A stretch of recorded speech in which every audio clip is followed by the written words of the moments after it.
predstavili Iskra, FDV in Kultka. In v tej priložnosti vas vabim še na kulturološki simpozij na temo norosti, ki se začne naslednji teden v torek. Z nami so dr. Sašo Slaček, asistent in sindikalni zaupnik Visokošolskega sindikata na Fakulteti za družbene vede, Jaša Lategana, generalni sekretar študentskega društva Iske in pa Tim Zbovšek, podiplomski študent kulturologije na Fakulteti za družbene vede. Z varčevalnimi ukrepi in privatizacijo izobraževalnih ustanov se niža kvaliteta in dostopnost javnega šolstva. Uvajanje šolnin, odpuščanje univerzitetnega delavstva in pa spremembe v načinu vodenja po modelih poslovnega sveta in zmanjšanje obsega javnega financiranja so študentje po različnih državah ostro obsodili. Zvrstile so se mnoge mobilizacije študentov in profesorjev, ki so bili proti vsakršnemu poseganju v javno, kvalitetno in vsem dostopno visoko šolstvo. Leta 2008 v Italiji se je izbralo 500.000 študentov in zaposlenih proti rezom v visoko šolstvo. Leta 2009 v Nemčiji 100.000 profesorjev in študentov za boljšo izobraževalno politiko. Leta 2010 v Veliki Britaniji 40.000. Leta 2012 v Kanadi se je zbralo kar 500.000 proti 80% zvišanju šolnin. Poleg teh protestov so se zgodile tudi zasedbe in to ni pač samo problem, oziroma ni samo problematika evropskih držav, ampak se je dogajalo tudi v Senegalu, Nigeriji, v Čilu in po državah v Evropi, v Latviji, v Litvi, Avstriji, Nizozemski, na Madžarskem, v Hrvaški, Poljski, Irski, Belgiji, Švici in leta 2012 tudi v Sloveniji, ko se je zgodila zasedba Filozofske fakultete in pa ko se je zgodil protest proti znižanju financiranja univerze. Protestniki so ukrepe zavračali kot kapitalističen poskus privatizacije izobraževalnega sistema, kateri bo vsili šolnine. Na ulicah so artikulirali svoje zahteve s transparenti izobrazba je predraga, dobrodošli v izobraževalno tovarno in pa kaj je cena neumnosti. Opozarjali so na dejstvo, da se bo s temi ukrepi omogočala kvalitetna izobrazba le manjšinske eliti, medtem ko se bodo manj premožni študenti prisiljeni zadolževati. Izobrazba je pravica, ne dobrina ali privilegij, ki po teh varčevalnih ukrepih ne bo več univerzalna. Za zmanjševanje financiranja, ki vodi do šolnin, države prelagajo stroške študija na študente in njihove družine. Znanje potemtakem postane blago, študenti postanemo nabiralci kreditnih točk, univerza pa tovarna za produkcijo ozkoglednih strokovnjakov. Izobrazba ne bi smela biti inštrument pri hierarhizaciji in segmentaciji družbe. Ne bomo plačevali za vašo krizo, je bilo eno izmed gesel študentskih protestov. Čigavo krizo so imeli v misli študentih in ali je zavračanje varčevalnih ukrepov, ki nam je bili strogo ekonomske narave upravičeno, je pa moje vprašanje za prvega gosta, Jaša. Ja, hvala za besedo. Zdaj, problem pri temu, če izhajam iz slogana ne bomo plačevali za vašo krizo, je dvoplasten.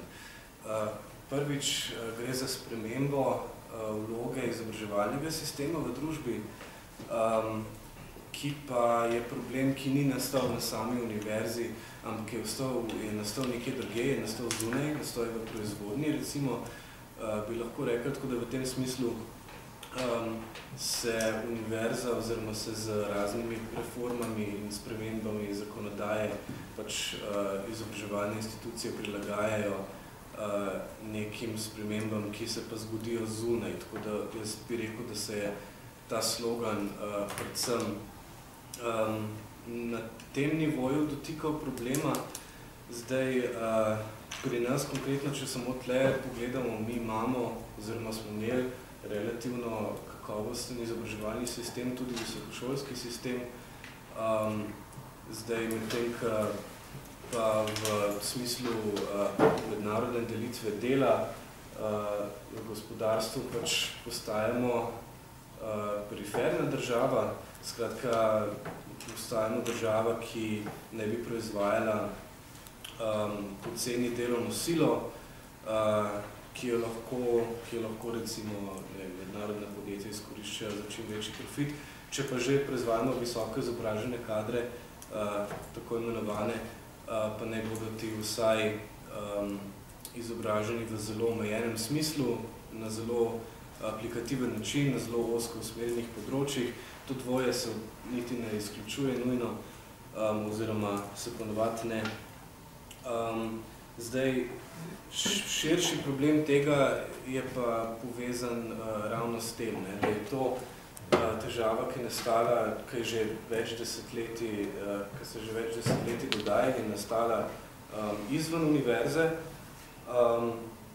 Zdaj, če pomislimo samo na to, da se je množični, da se je visoko šolstvo oblikovalo, recimo po drugi svetovni vojni na način množičnega študija, je to veliko bolj zanimivo, kot se zdi na prvi pogled, ker lahko rečemo do neke mere, da dejansko, ker je to nastalo kot del socialne države, torej kot del razrednega kompromisa, kot pač produkt dolgoletnih prizadevanj sindikatov, delavskih gibanj in tako naprej,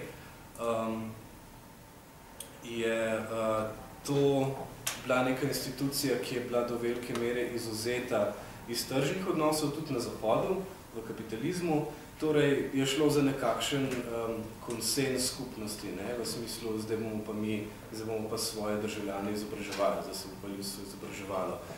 Šlo je za pač del družbene reprodukcije, ki je bo podvržen prilagajanju do neke mere človeškim potrebam in ne potrebam po profitu na trgu. Zdaj, po koncu 60-ih let, v 70-ih letih, ko se je začela moč mednarodnega, ekonomskega in političnega vladajočega razreda večati in so tržni odnosi spet udarili na univerzitetno področje, potem pa je bilo praktično nemogoče pričakovati karkoli drugega, kot da se visoko šolstvo po eni strani začne prilagajati neposrednim potrebam trga, skratka, da se oblikuje poceni delovna sila, da se in pedagoška sfera in raziskovalna čim bolj aplikativno usmerjata glede na potrebe podjetij. S tem je pač nek strošek usposabljanja delavk in delavcev za delo v podjetju, ki je bilo prej strošek podjetja samega, je pač prenešeno na javni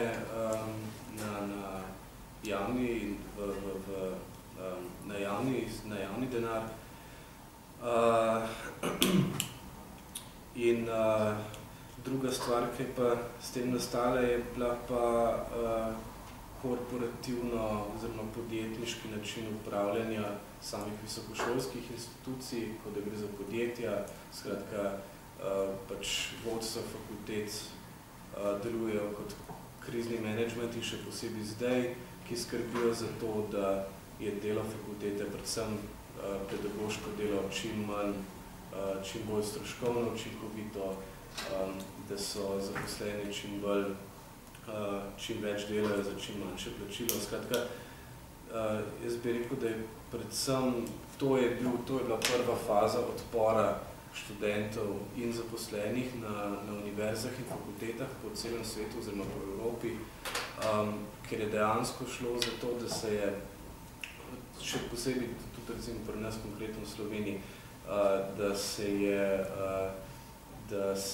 so se dogajali te trendi, te degradacije zunaj v gospodarstvu in tako naprej. Visoko šolstvo se je pa bilo prisiljeno temu prilagajati, čeprav se s tem problem ne rešuje. Samo še nek dodatni segment se pač potegne not v devastacijo in propad.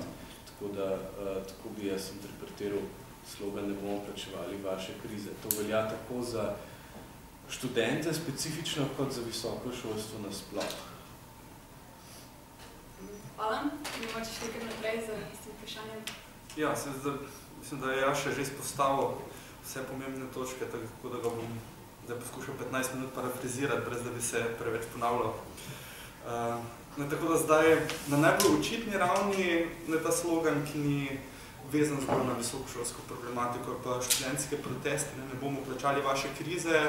Na najbolj očitni ravni verjetno leti na to finančno elito ali pa tako imenovani 1% Vemo, da je kriza izbruhnila tamle zaradi različnih mahinacij z izvedenimi finančnimi instrumenti. In tudi v Sloveniji, kjer je situacija drugačna, naše banke niso bile vpletene v trgovanje z temi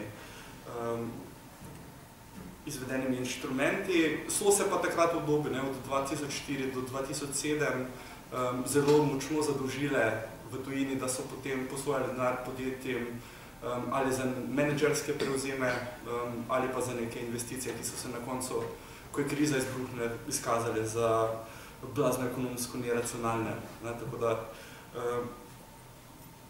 zdaj imamo situacijo, ko te napake po eni strani finančnih institucij, predvsem tudi podjetij in tudi napake regulacije.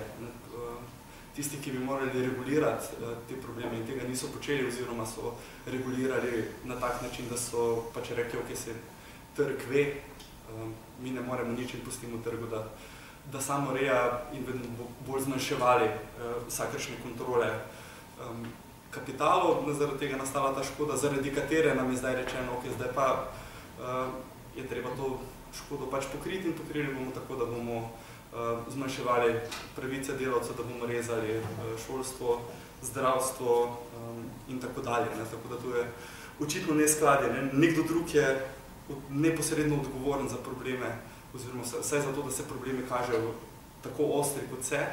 Na drugi strani plačujemo za njih pa vsi in plačujemo seveda tako, da se naj bi vzpostavil sistem, kot je bil, brez kakšnih dodatnih regulacij, brez da bi mi dejansko imeli kaj od tega. Če bi se mogli danes odrekati, da bo jutri imeli zagotovljeno boljše, bolj dostopno zdravstvo, bolj dostopno šolstvo, bi razumeli, ampak odrekamo se zato, da se bomo jutri še bolj odrekali. Na neki globi ravni bi pa rekel, da v bistvu ne plačujemo zgolj napak nekih konkretnih oseb ali pa konkretne regulacije, ampak plačujemo napake kapitalizma kot sistema, ki ima skozi celotno zgodovino pač periodična nihanja in vsake toliko časa zaide v globoko sistemsko krizo, kot je verjetno tudi ta danes. In zdaj z tega stališča varčevanje je in ni, recimo, ekonomsko motivirano. Zdaj kapital v krizi počne to, kar pač je ekonomsko racionalno za kapitalno. Profiti padajo in poskuša rezati stroške. Po eni strani prek mest lastnim zaposlenim, po drugi strani prek tega, kar plačuje za recimo temu družbeno reprodukcijo, prek davkov za financiranje šolstva, zdravstva in tako dalje. In na tej ravni je dejansko izhaja iz nuje po preživetju kapitala. Ne gre za neke osebne odločitve ljudi. Dejansko se morajo obnašati na tak način, da lahko sistem deluje dalje. Seveda bi pa bilo zmotno reči, da je to neka neutralna ekonomska logika. Kot je Marx večkrat poudarjal, kar je v bistvu temelj njegove analize. To, kar se nam kažejo kot neke objektivne ekonomske zakonitosti, sploh niso neke objektivne izven družbe stoječe ekonomske zakonitosti, ampak so posledica organizacije družbe, posledica družbenega sistema, kapitalizma v tem konkretnem primeru in posledica družbenih odnosov, lastnikov kapitala in tistih, ki morajo prodajati svojo delovno silo,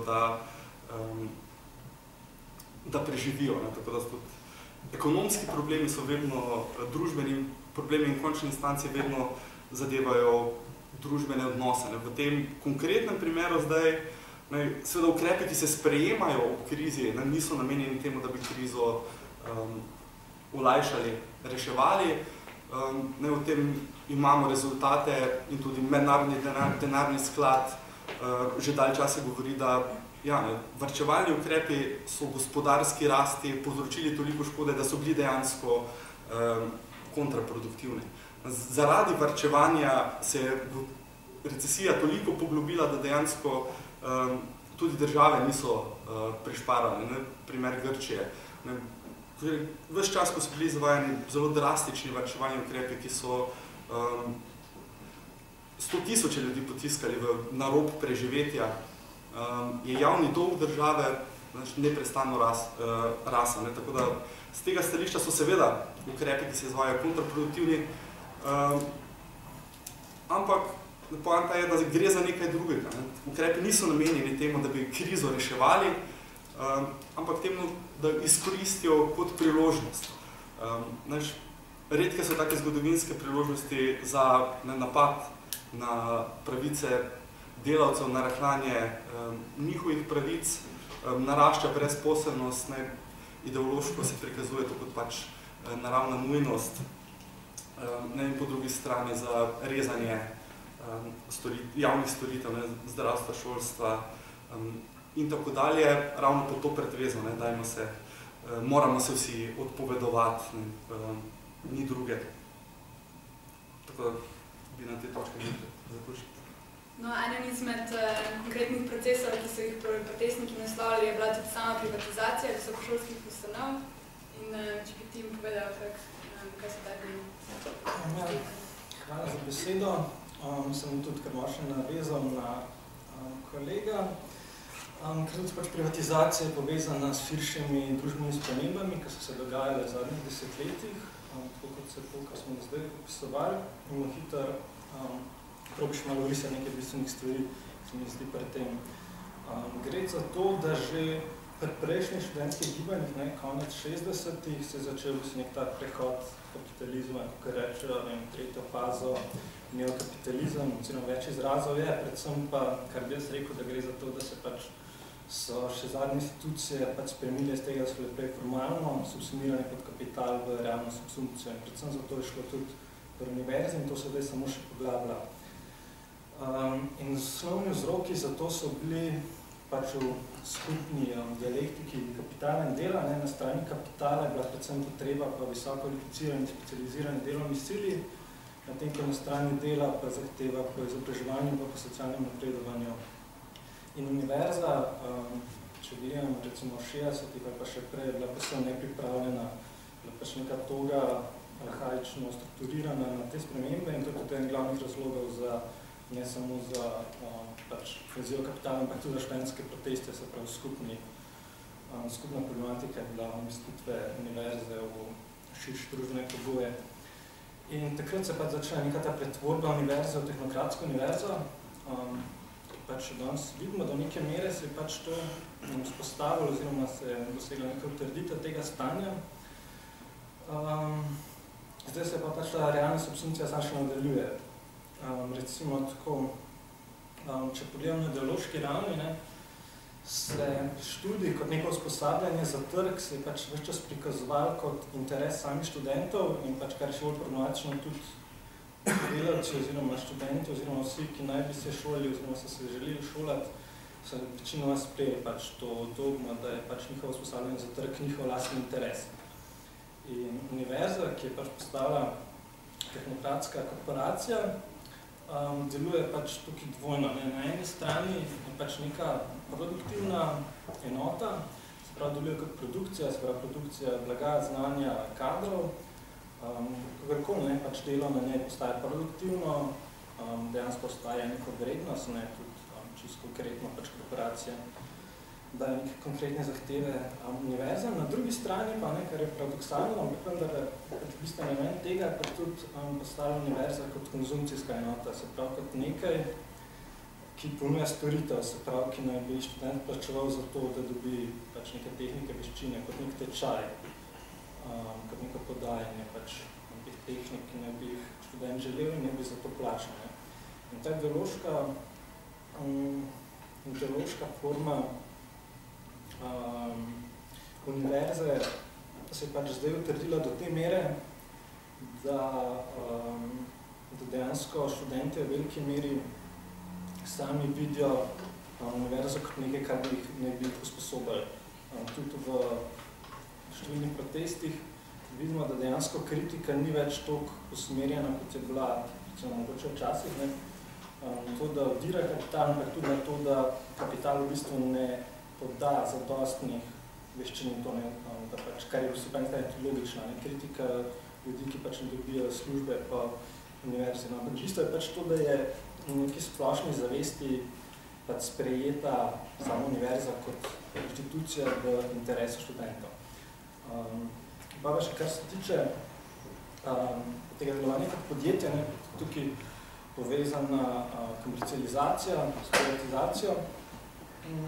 Gre pa zato, če na nek primer iz tujine, ki se pa tudi zdaj vidimo pri nas in reklamami, pa čisto konkretno na stolih je bilo, kako se pač spreminja sama izraba prostora. Ne. Recimo, tukaj za neko fakulteto bil nek plan, ne, da bodo prostor za pisarne iz 21% zmanjšali na 10%, medtem ko bodo prostor za finance in za menedžment povečali z 5% na 25%. In tukaj pa vzamem pa še poslovne priložnosti univerze, pač razne kavarne lokale in to, kar se ustanavlja. In recimo, pri nas pa še vedno nekaj se dogaja, da če se recimo zraven fakultete naredili 6 lokalov, pa ne bo do tega izpostavljal kot nek problem udiranja kapitala, ampak bo izpostavljal problem, da je pri enem od teh 6 lokalov prišlo do nekega akta korupcije, ker je pač samo nek enormna posledica celih strukturnih sprememb.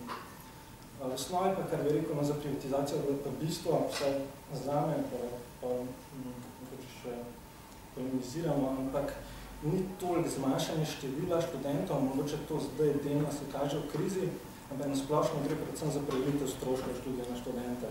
Se pravi, tudi revni nekakšno, tudi iz tujine pač do neke mere lahko študira, samo pač v toliko slabših pogojih, glede na zelo velike dolgove za naprej življenje po študiju.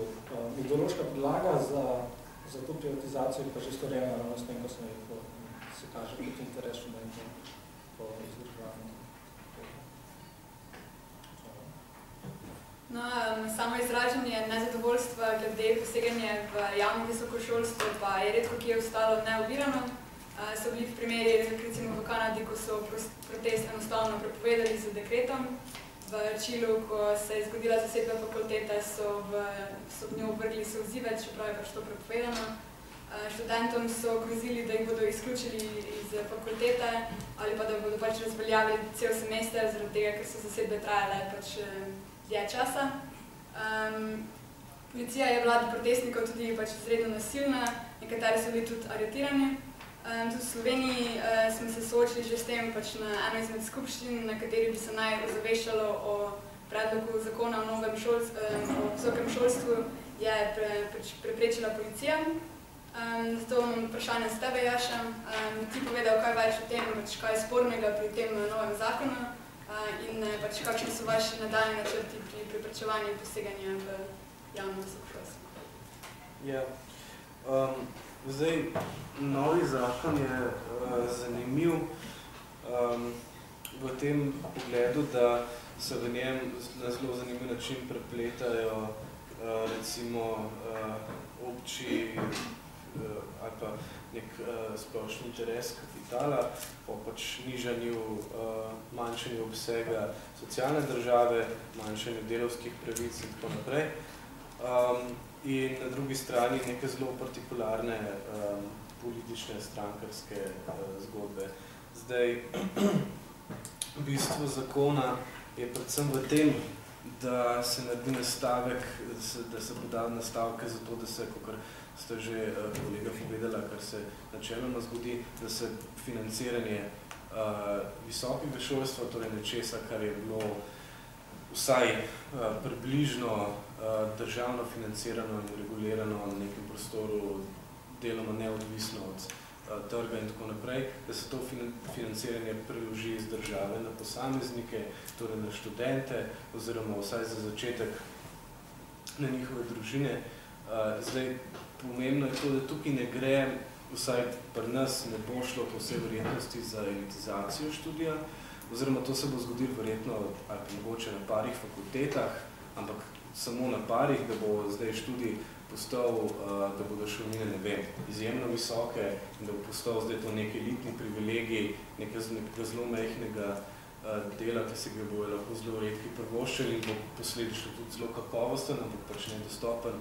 Večinoma se bo zgodilo to, da boš tudi še vedno množičen, še vedno manj kakovosten in vedno bolj aplikativno in necelostno usmerjen, samo da bojo pač poprečna družina zadolžena zaradi pač tega, ker je mogla plačati šolnino. Skratka, gre preprosto za to, da se še več bogatstva pač prestavi iz enega sloja do drugega, oziroma strah odstegne od delavcev, od večine prebivalstva in pač preusmeri v kapital, v profit in že zaradi golega dejstva plačevanja in zaradi tega, ker je potem denar, ki ni več namenjen financiranju javnega visokega šolstva, potem vložen v reševanje zadolženih podjetij in tako naprej. Tukaj gre za spet ne zakon kot tak, ni treba fetišizirati, gre, kot rečeno, za nek proces, ki se v bistvu dogaja zunaj visokošolskega področja in se že dogaja 20, 30, 40 let, pri nas malo manj, pri nas je pa še malo kasneje, ampak v bistvu je, v tem smislu zakon ni nekakšen ideološki konstrukt, ampak precej natančno odraža že zdajšnjo realno stanje, ki se je oblikovalo do zdaj.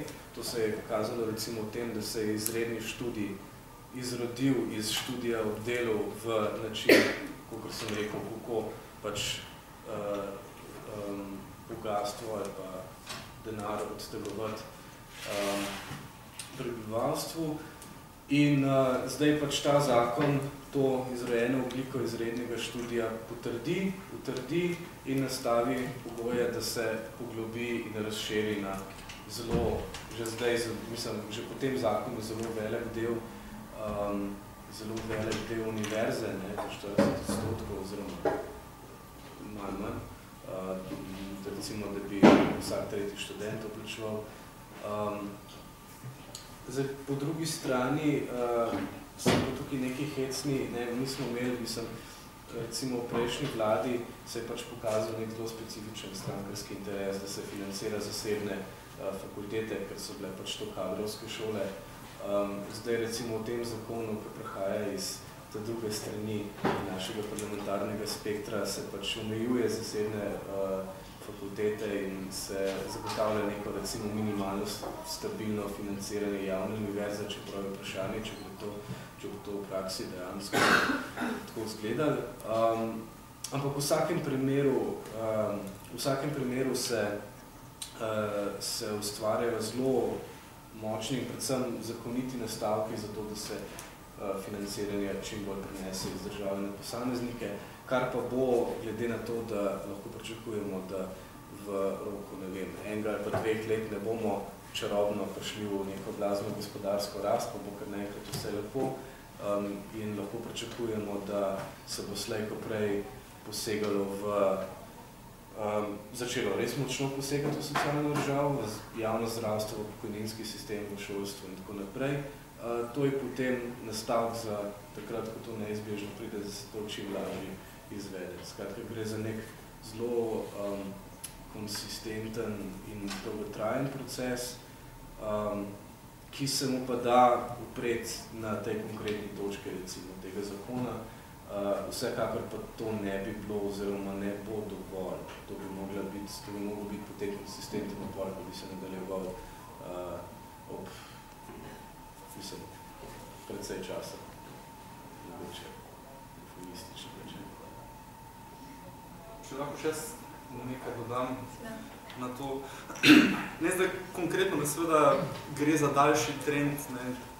Pred nekaj leti, recimo, so se sprejemale te splošne strategije na področju raziskovanja visokega šolstva, raziskovanja inovacijska strategija Slovenije in nacionalni program visokega šolstva. In takrat je bilo, recimo v prvi verziji, ko so jih dali ven, so bili kot uporabniki znanja omenjene izključno gospodarstvo. Potem so to gospodarstvo spremenili, ko smo jih opozarjali na to in kritizirali v uporabnike, ampak še vedno je bilo nastavljeno tako, da edino znanje, ki šteje, je tisto, ki se ga da komercializirati, ki prinese profit. Kaže se tudi recimo na načinih vrednotenja dela raziskovalcev in pedagogov. Ne, to je bila debata, recimo, odkot ima Rončević ne toliko točk, če je pri objavah v resnih znanstvenih razvijah precej šibek, ne izkaže se, če greste pogledati, da se ti podatki so javno dostopni za vse raziskovalce, ne, da ima ogromno točk zaradi sodelovanja z gospodarstvom. In dejansko situacija je takšna, da zdaj ta vrednotenja, ki dejansko potem odločajo o vsem, o pridobivanju raziskovalnih projektov, o habilitacijah in tako dalje, da je pri vrednotenju raziskovalcev ne to, koliko sodelovanja z gospodarstvom, koliko profita ustvariš, kakršnega koli, že bolj pomembno od tega, ne, kako dobro raziskuješ in kaj ugotavljaš. In v zakonu o visokem, oziroma v predlogu zakona o visokem šolstvu ne gre zgolj za to, da se financiranje zmanjšuje, ne, in s tem sili institucije, da iščejo druge vire. Ne, tam so zapisane čisto konkretne spodbude za to, recimo za pedagoge, neke finančne nagrade, glede na to, kakšen delež študentov, ki plačujejo šolnine, imajo v razredu. Ne, po drugi strani so institucije nagrajene glede na to, koliko donacij pridobijo. Ne, tako da poleg tega, seveda, ki je verjetno glavna strukturna prisila, ne, rezanja sredstev, ne se uvajajo še čisto na konkretni ravni neki mehanizmi, da se ustvarja kot prvo konkurenca med institucijami in med posamezniki po kriterijih, ki nimajo nobene veze za poučevanjem in raziskovanjem. Edine nagrade, ki jih lahko dobiš, so nagrade glede na to, koliko denarja prineseš, ali pa koliko šolnin privabiš. Ne, to kot prvo, kot drugo pa neko administrativno uvajanje, recimo tržne logike in še dodatno administrativno podkrepljevanje te tržne logike. Ne. Tako da v bistvu ne gre toliko za to, kar bi si predstavljali kot privatizacija, oziroma vse, kar je v tem ideološkem horizontu neoliberalizmu, se mi zdi njegov glavni dosežek. Mislim, da njegov glavni ideološki dosežek ni to, kar se pogosto ponavlja, ta izjava Thatcherjeva, there is no alternative. Alternative ni. Temu se lahko upret, ne vidimo, recimo čisto zgodovinsko, da smo nekoč imeli več pravic, da alternativa obstaja. Ne, mislim, da je ključen ideološki dosežek neoliberalizma to, da je ustvaril izbiro, ki je seveda fiktivna. Po eni strani državna birokracija, in to enačilo z javnim, nek tok birokratski, neodziven sistem, in na drugi strani decentraliziran trg. In kot da sta to dvoje, recimo, alternative. Kar pa, recimo, na procesih, ki se dogajajo v visokem šolstvu in ki jih tudi zakon spodbuja, ne vidimo, da ne drži, da gre to z roko v roki. Po eni strani tržni pritiski, po drugi strani neka birokratska prisila, vedno več birokracije, vedno bolj podrobno urejanje dela pedagogov in raziskovalcev, vendar kopirano po nekih tržnih načelih ali pa načelih profitabilnosti.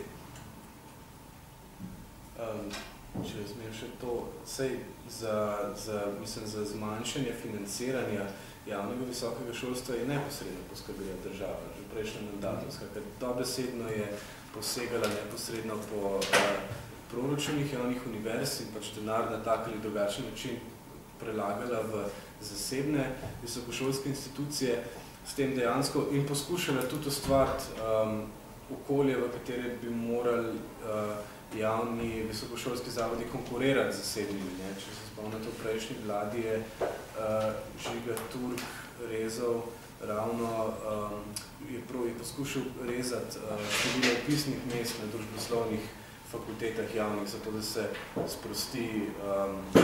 sprosti neko število študentov, ko bo potem šlo na FUDŠ, pa FIŠ, pa tako naprej. Dejansko je nekako je bila javna univerza postavljena v, lahko bi rekel, umetno krizo.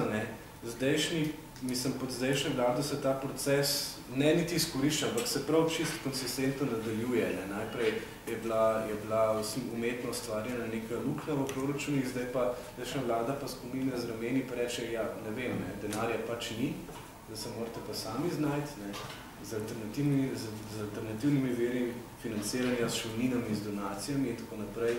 Tako da bomo v bistvu tukaj ravno država najbolj pomembno vlogo in je še posebej zanimivo, da je ta proces toliko konsistenten, ne glede na vsakokratno vlado, ne glede na specifične strankarske interese, pač tistega, ki te novele in nove zakone producira. Pač dogaja se, mislim, gre v isto smer.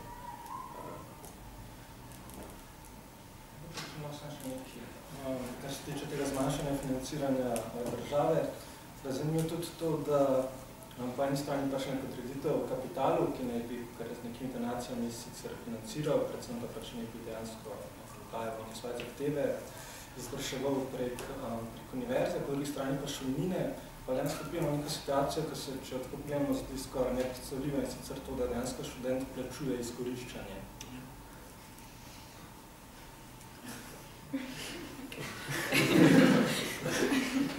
No, na ulice so študenti večinoma stopili tudi pač profesori, tako sem že prej omenjala te velike mobilizacije, ki so se zgodile drugod. Zgodila se je tudi že združitev pač študentskega protesta z samodelavsko stavko. Vodstva univerz so ponekod odkrito grozila z odpuščanjem in pač nižanjem plač zaposlenim, drugje pa so pri preprečevanju množičnih protestov izbrale drugačno strategijo. Profesorjem so skozi pogajanja zagotovili iste privilegije in tako naredili jasno distinkcijo med študenti in profesorji. Zdaj pa vprašanje za vas. Ali predlog zakona o visokem šolstvu še bolj zaostruje konflikte med zaposlenimi in onemogoča mobilizacijo vseh študentov in tako s pedagogom? Torej, zdaj najprej podarim, to, kar je Jaša že prej rekel, tu ne smemo zakona precenjevati. Zakon v glavnem nadaljuje ali pa recimo uzakonja neke trende, ki že obstajajo in neke prakse, ki se že izvajajo in jih se tudi na nekaterih mestih zaostruje. Tako da, kot imam jaz občutek glede dogajanja okoli visokega šolstva, nekdo je tisti, ki najbolj pritiska za uvajanje šolnin, za komercializacijo študija, za rahljanje recimo pravic zaposlenih na univerzi, se mi zdi, da ravno vodstva univerz. To, kar jim je Žiga Turk takrat rekel, da so rektori tudi rektorji, se mi zdi, da so docela ponotranjeni. Tako da imamo nek že, recimo temu, management univerz in tudi fakultet v številnih primerih. Vsekakor ne moremo posploševati, ne imamo tudi vodstva nekaterih fakultet, ki se zelo ostro borijo proti tem pojavom. Ampak se ustvarja najprej ta distinkcija ne toliko med zaposlenimi, torej med večino zaposlenih, ali pa recimo med redno in prekarno zaposlenimi. Tam je mogoče problem v premajhni aktivnosti teh, ki so v bolj varnih pozicijah. Ampak ne bi mogel reči, da smo že v poziciji, ko bi se morali boriti zdaj prekarno zaposleni proti redno zaposlenim, ampak zelo jasno pa se mi zdi, da se pojavlja ta nek menedžerski sloj na vrhu, ki vidi tudi interes v tem, da pridobi recimo neke menedžerske pravice, ker trenutno je vsaj na papirju naša univerza zelo demokratično urejena. Pristojnosti so v glavnem pri izvoljenih senatih.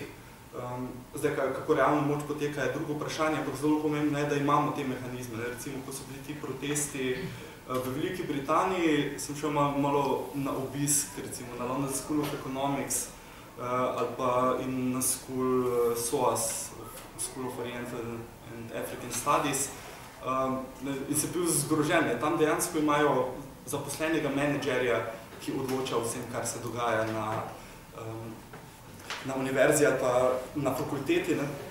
Praktično nobenih vsaj formalnih demokratičnih mehanizmov, s katerim bi lahko študenti in zaposleni vplivali na to, kaj se dogaja. Tako da to je zelo pomembno, da se zavedamo tega, kar imamo in bolj izkoristimo te mehanizme.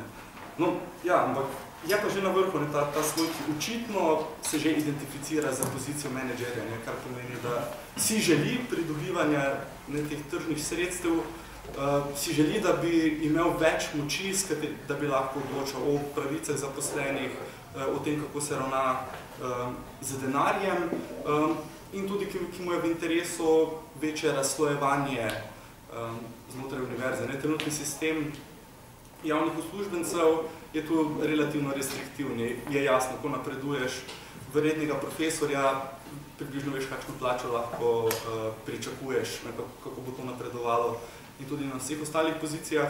Ampak ravno z uvajanjem teh različnih posebnih nagrad, večjih pristojnosti menedžmenta, se poskuša ravno ta sistem zrušiti in dati večjo pristojnost temu novemu menedžerskemu sloju, da bi bolj samovoljno odločal o tem, kdo koliko dobi in kdo dela v kakšnih pogojih.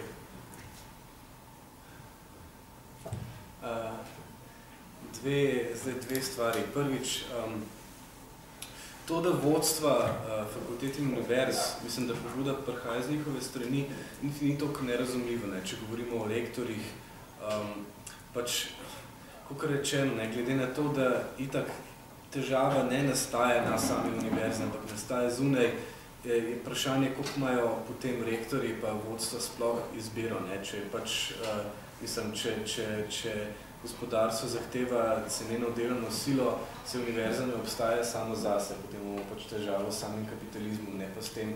Mislim, čistko abstraktno gledano ni nobenega razloga, zakaj bi rekel, da bi mogla biti univerza popolnoma avtonomna od gospodarstva.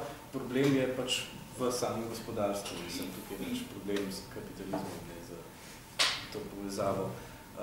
Zdaj pa, če pa govorimo o prav advociranju zdaj šolnin pa tako naprej, pa ne govorimo o rektorjih, ampak govorimo o enem rektorju, to je pa o ljubljanskem rektorju, tako čisto specifično, ker to pa je zelo centralizirano. Zdaj, druga stvar je pa ta, zakaj sem rekel, da se zakon ne fetišizira. Zdaj, ena stvar je, ki jo zakon dela zelo sistematično in ki jo pa uvaja zelo na silo, to pa je razbijanje interesov različnih skupin na univerzi in centralizacijo moči. Tukaj dobivajo, mislim, senati izgubljajo veliko pristojnosti.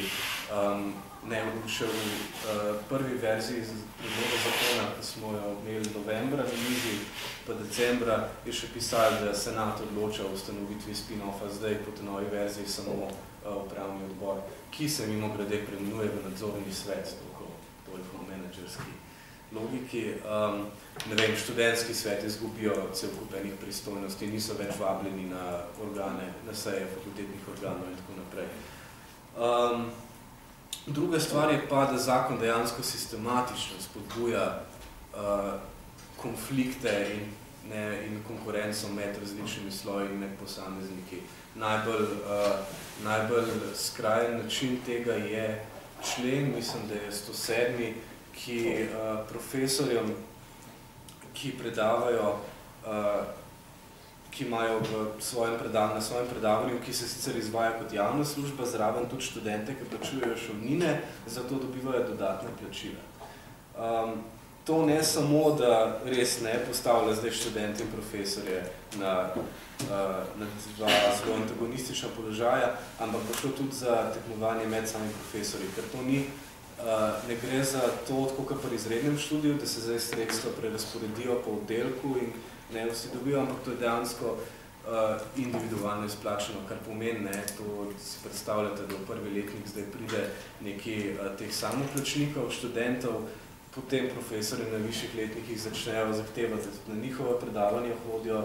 To so mimo grede pač po tem zakonu večinoma tisti študentje, ki niso dosegli dovolj dobrih rezultatov, da bi prišli na brezplačen študij, čeprav imajo pravico do njega in izpolnjujejo pogoje za brezplačni študij in pač dobimo nek zelo paradoksalni položaj, ko se profesori ko so se profesori kar naenkrat prisilni greps za študente s čim slabšimi rezultati in so po možnosti od tega celo odvisni.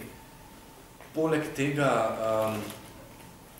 tudi enkrat, ko fakultete postanejo odvisne od teh sredstev, jih rabijo iz vsakega letnika posebej, kar pomeni, da morajo ti študenti, ki plačujejo šolnine, nujno napredovati v višje letnike, ne glede na dosežke, rezultate in tako naprej.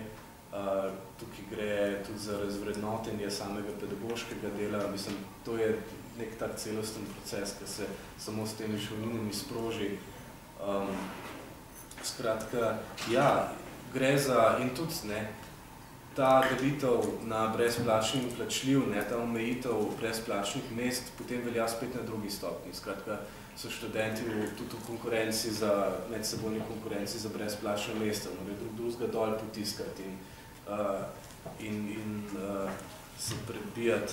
Skratka, gre za sistematično ustvarjanje konflikta med študenti, med profesori in študenti, med fakultetami, dejansko sistematično ustvarja konflikte na vseh nivojih in vse postavlja med sebojno konkurenco. To pa ta zakon dela.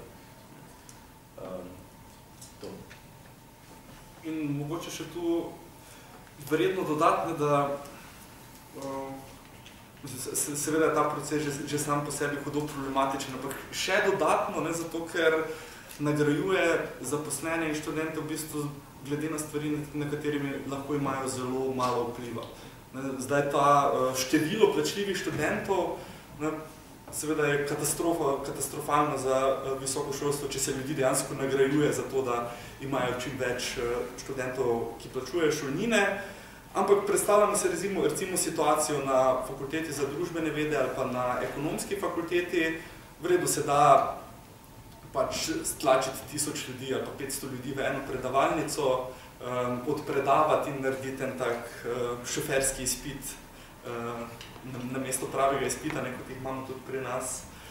Pogosto obkrožiš, vržeš računalnik, dobiš oceno. Na drugi strani imaš pa recimo študije, kot je Akademija za glasbo ali pa Likovna akademija ali pa različni študiji, ki zahtevajo laboratorijske vaje, medicina, kjer če hočeš sploh izvesti takšni študij, ne moreš ti spustiti 500 ljudi, da dela na pacientih. In te okoliščine so blazno različne med fakultetami in konec konca so potem zaposleni in institucije vrednotene glede na nekaj, na kar imajo zelo malo vpliva. In je podobno kot za to logiko zaposljivosti, ki je nekako ideološka podstat teh sprememb. Zdaj vemo, da imamo gospodarsko krizo, da je nezaposlenost poskočila zaradi te krize. Niso zdaj ljudje naenkrat čez noč postali leni in neumni. To lahko skoraj zagotovo rečemo, da se to pač ne dogaja. Ljudje se ne zbudijo nekega jutra in so naenkrat 50% bolj leni kot prej. Očitno imamo nek strukturni problem, ki se pa potem ideološko prevaja v to, ja, niste dovolj konkurenčni. Ja, univerza je kriva, ker ne proizvaja dovolj konkurenčnih kadrov, ker se spet transformira strukturni problem, potem ideološko v problem posameznika in za tem zakonom ne zgolj ideološko, pa potem čist materialno, za tem, da so ljudje potem še nagrajevani in kaznovani glede na neke stvari, na katerimi nimajo nekakršnega vpliva. Univerza kot družbena institucija naj bi ustvarjala kritično refleksijo družbe. Zdaj me pa zanima Tim, kaj bi povedal o produkciji kritične misli na naši univerzi. Lahko rečem, smo danes na fakulteti, pa neke kritične misli so. Kaj se tiče strukturno, pa resno, kako ne. Jaz bi rekel, da predvsem dejansko tudi univerzi ni v interesu na kritično misl, kar se tiče misli, osnovna univerza je pač neka formacija, predvsem mislene forme. Ta mislena forma, ki je pa sploh za klasične univerze, ne tiče danes, je pač nek odraz blagovne forme, se pravi umestitve v širše odnose. In mislim, kako to poteka, ne? Pač imamo, tako kot imamo pač v blagovni proizvodnji blago, ne, ki v menjavi se abstrahira od nekih konkretnih lastnosti, ampak pač obstaja samo še v abstrakciji kot kvantiteta, se pravi kot čista kvantiteta, kot taka, ne? To je neka realna materialna podlaga za to, da tudi na filozofski ali kakršnikoli miselni ravni imamo neke čiste miselne forme, ne, od Kanta naprej. Pač te čiste miselne forme, čiste kvantitete kot take so dejansko podlaga za bolj kot naj vse misli, tako na družboslovnih kot na naravoslovnih fakultetah, ne, sploh matematike, recimo čista abstrakcija blaga kot taka.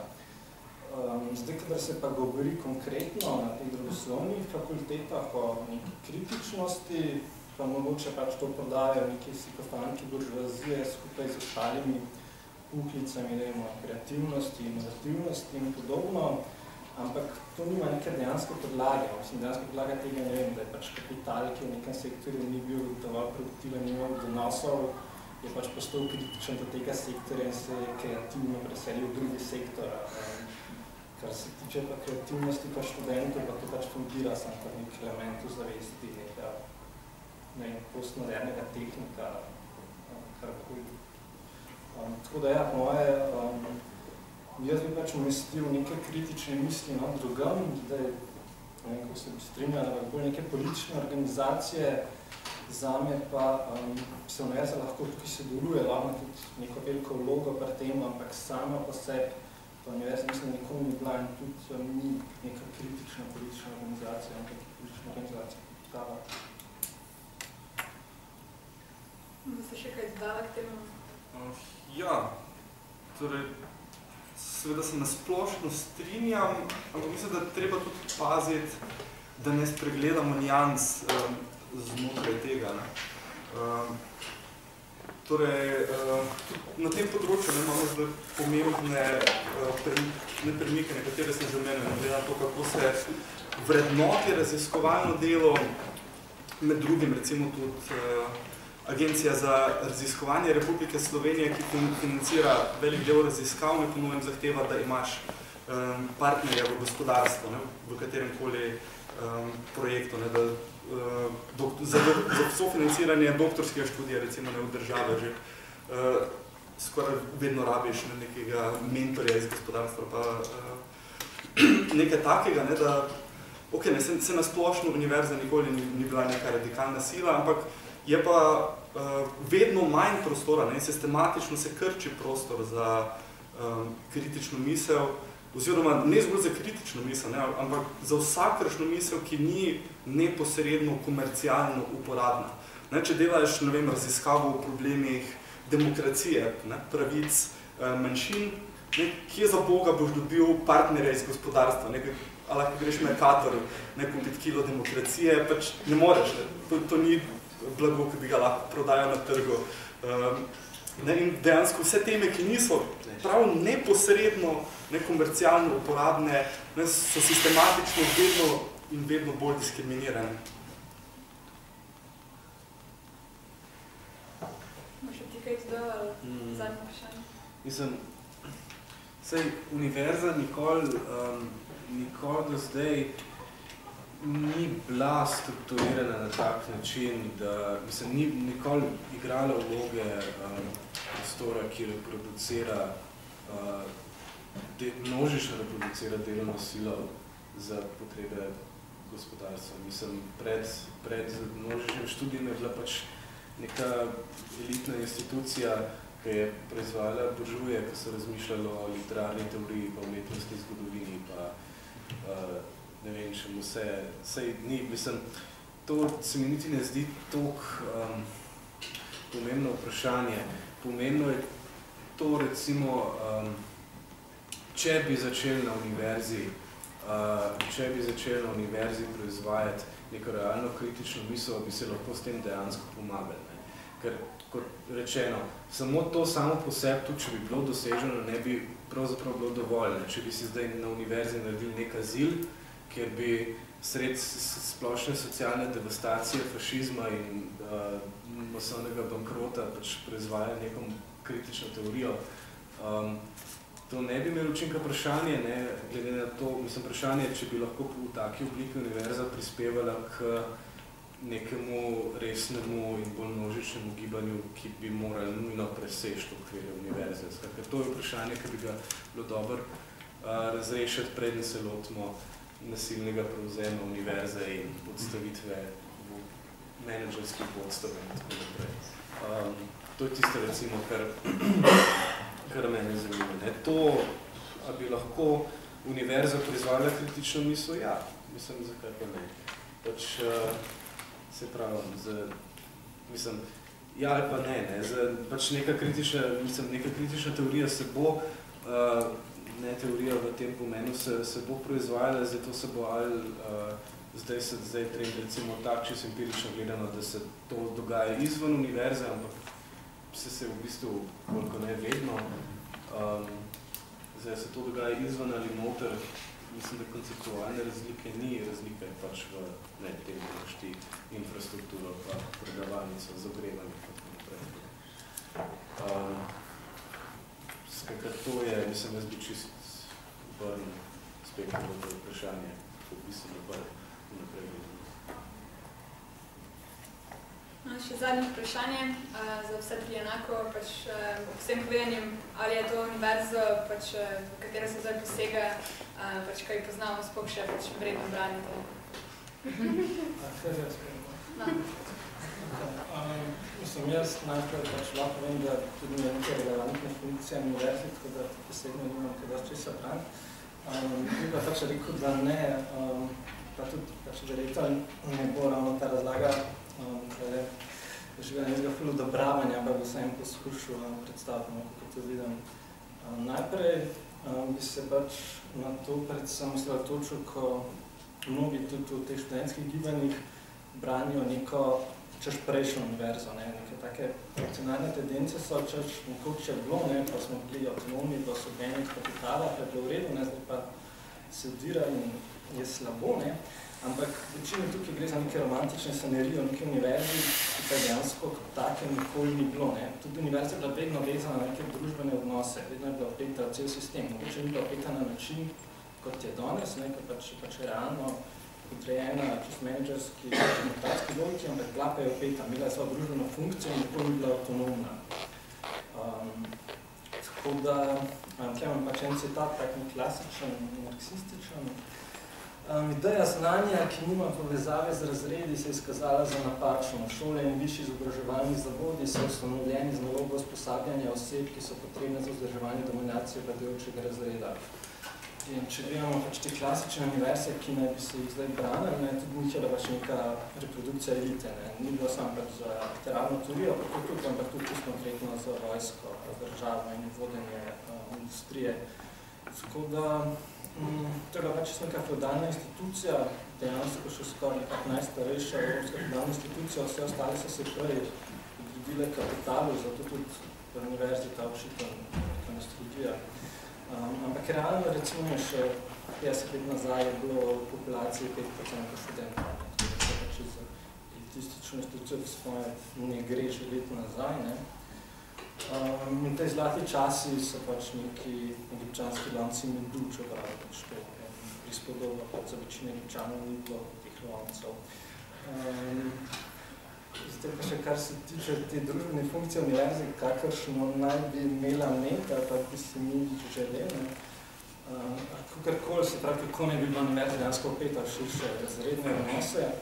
Jaz bom tukaj res zelo, kako je rekel, dolgoročno to povedal, bo izpadil, da sem trenutno proti nekim kratkoročnim izvršavam funkcijam. Recimo, dolgoročno dejansko ne vidim, pa nekako ne moram pa si predstavljati neke primerne funkcije univerze, če gledam iz pozicije tega, da bi razredne odnose probali odpravljati, se pravi neke razredne konflikte.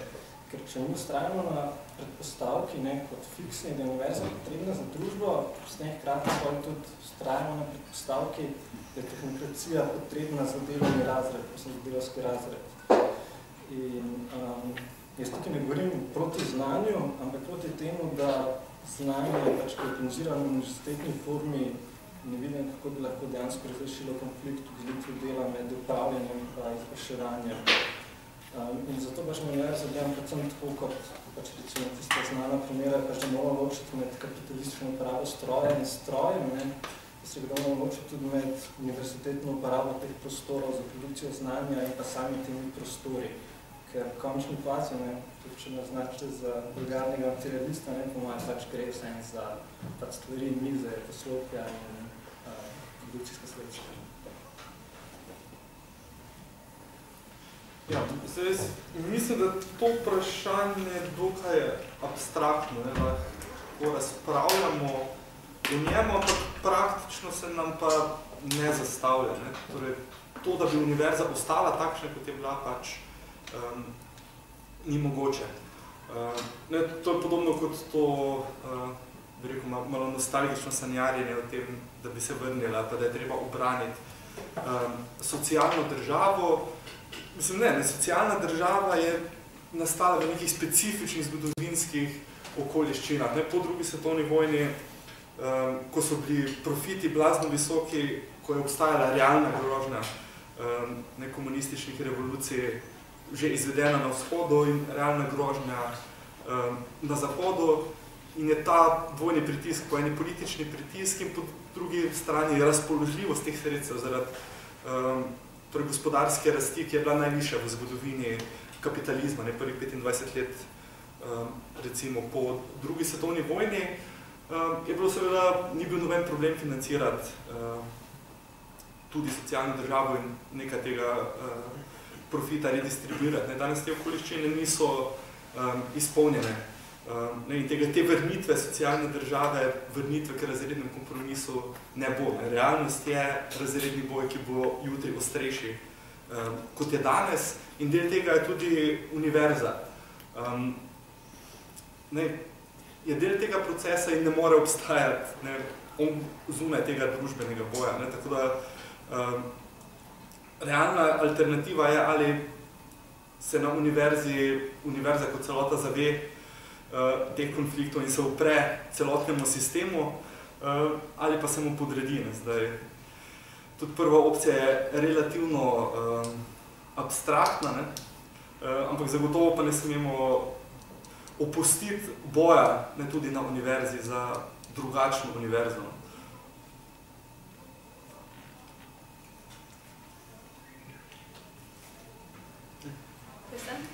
Še kakšno vprašanje za občinstvo? Ne bi se pravi zahvalila gostom. Nobeno vprašanje. Zakaj? A nismo razdelili pri vprašanju, ki najkrajše? To bi se mogli. Da se grem jaz isto vprašanje. Se me vse zanima, Slačka, ker ima upeto te dogajanje na fakulteti, pa se rekel, da ne vpliva toliko na neke notranje odnose. Meni se vidi, da tukaj na FDV-ju vidim, danes se je izvedelo, recimo, da se ne bo mogli naslednje let zaradi teh varčevalnih ukrepov izvajati tega študije politike in države, kar je analitska politologija. Zdaj se potem pogovarjajo s skrbnikom tega programa, pa je tako odkrito govoril čez ene druge, ki pa jim pa ta ukrep ustreza, pa se mi zdi, da zaposleni toliko mogoče na tej relaciji med prekerno zaposlenimi in pa stalno zaposlenimi, ampak tudi na nekih drugih dimenzijah. Sicer je to možno zelo specifična situacija FDV-ja, kako res po velikih vertikalah razdeljen, ampak se mi zdi, da vsem je toliko tudi tega boja, o katerem si govoril znotraj fakultet pa univerze, da se vsem je toliko samo umeva, da se bo kar možno skupaj upirati. Ne, seveda ne. Torej, če se je tako razumelo, potem sem bil zelo nejasen. Torej, mislil sem samo zdaj na ta konflikt, prekarni, redno zaposleni, kot recimo nek temeljni konflikt, ki se kaže. Ja, seveda, mislim, ti konflikti in tekmovanja niso od včeraj in niso nastali zdaj z trendi komercializacije. Univerza je pač feudalna struktura, vse naša bila že od verjetno svojega začetka Ampak gre za drugačno logiko delovanja moči in drugačno logiko konfliktov. Če se je šlo prej za to, bolj za, recimo, prestiž, kontrolo nad predmetnikom, da razširiš svojo moč in svoj feld, ni bila toliko te, kaj bi rekel, ekonomske motivacije za tem, ni bila ekonomska motivacija, ne pridobivanje zunanjih sredstev in tako temeljno gonilo tega konflikta, ampak nekaj drugega. Tudi konflikti med institucijami na univerzi so očitne, tudi ko se je šlo za razdaljevanje sredstev, to je mesarsko klanje vedno bilo. Tako da v bistvu to je, da ta konkreten konflikt zaenkrat se mi še ne zdi temeljni med redno zaposlenimi in prekerci, kot recimo ponekod drugot je. V Združenih državah Amerike imaš de facto kastni sistem. Če ti prideš v ta, če mu pravijo tenure track, si zaposlen na nekem varnem delovnem mestu in imaš sploh možnost napredovanja, zelo relativno dobro plačilo in tako dalje. Medtem ko pa večina akademske delovne sile dela v razmerah, ki jih pri nas poznamo samo v Vegradu in SCT. Dejansko obstajajo raziskave, da velik delež teh prekarno zaposlenih na ameriških univerzah ne zasluži dovolj, za poln delovni čas ne zasluži dovolj, da plača račune in se prehrani. Tam je že ta konflikt bolj izražen in pričakujem, da tudi pri nas čez čas, če bodo te reforme pokazale svoj učinek, se bo čez čas izrazil.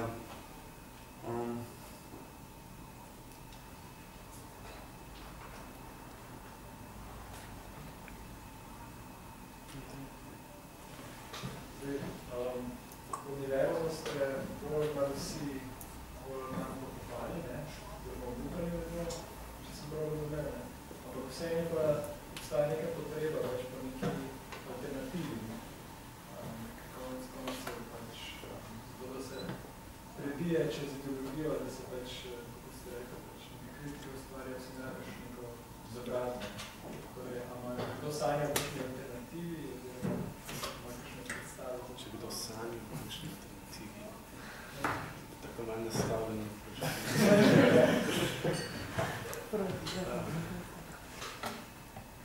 Mislim, obstaja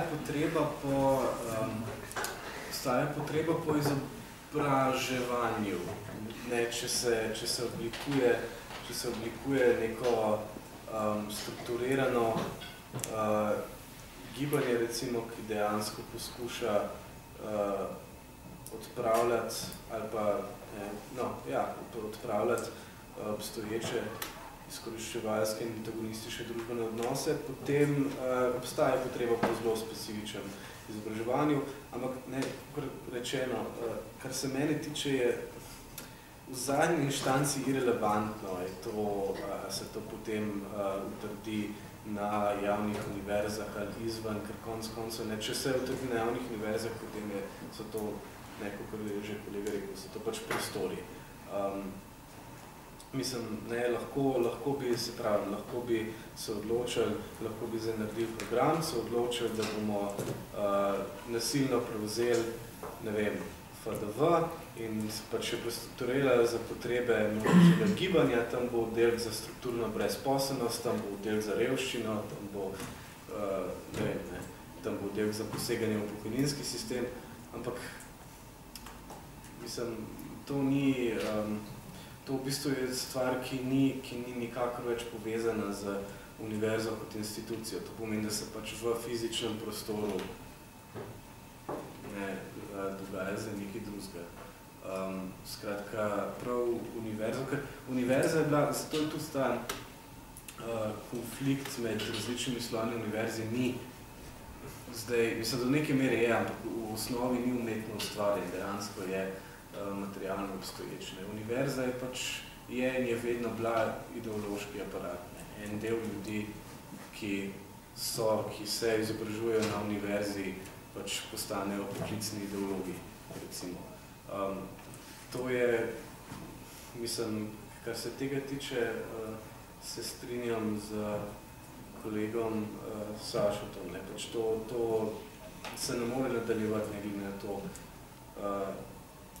kaj naredimo. To pač nima več, ta institucija kot taka nima več vloge v družbi. Ne obstaja pa samo zase, tako kot nobena institucija ne obstaja samo zase. Torej, jaz je niti nisem pokopal. Torej, večina je povedala. No, pol mi je pa izkopal. Ja, ne, zdaj, alternative, zdaj lahko pogledamo, ne, zasedbo filozofske fakultete, ne, je pokazala, da se da, na kratki rok delati to, kar bi univerza morala, ne, se avtonomno voditi nek kritičen, kakovosten miselni proces, ampak za ceno nevzdržne samoeksploatacije. Tako da, ja, v gibanjih zunaj univerze nastajajo takšni recimo pojavi, ki bi jih lahko razumeli kot alternativni, ampak dejansko niso, ker zelo težko si zagotovijo pogoje za lastno reprodukcijo. To res v izjemnih primerih se zgodi, da se nek tak projekt, ki res vodi neko avtonomno kritično misel povezano z družbenimi boji, na dolgi rok zagotovi pogoje za reprodukcijo. Po drugi strani pa tudi univerza, tudi monoliten blok. Tako da nam je tudi recimo ta relativni prostor svobode v univerzi ne dal zelo pomembne raziskave, brez katerih težko mislimo in usmišljamo družbene boje. Tako da ključno vprašanje ni, kaj se bo zgodilo z univerzo, ampak kaj se bo zgodilo na univerzi. Boj zdaj ni za ali pa proti univerzi, to bi bilo spet zelo abstraktno gledanje na zadevo, ampak zakaj se borimo na univerzi? Da se na univerzi borimo za pravice zaposlenih, ne more biti vprašanje, karkoli si mislimo o družbeni vlogi, da se borimo za obstoj kritične misli. V redu, vemo, univerza nikoli ne bo radikalna sila, ampak vseeno boj poteka tudi v univerzi za to, da se kritična misel ohrani, da postane družbeno relevantna, ne zgolj, ko se za njo izstavi račun, ampak v povezavi z družbenimi boji.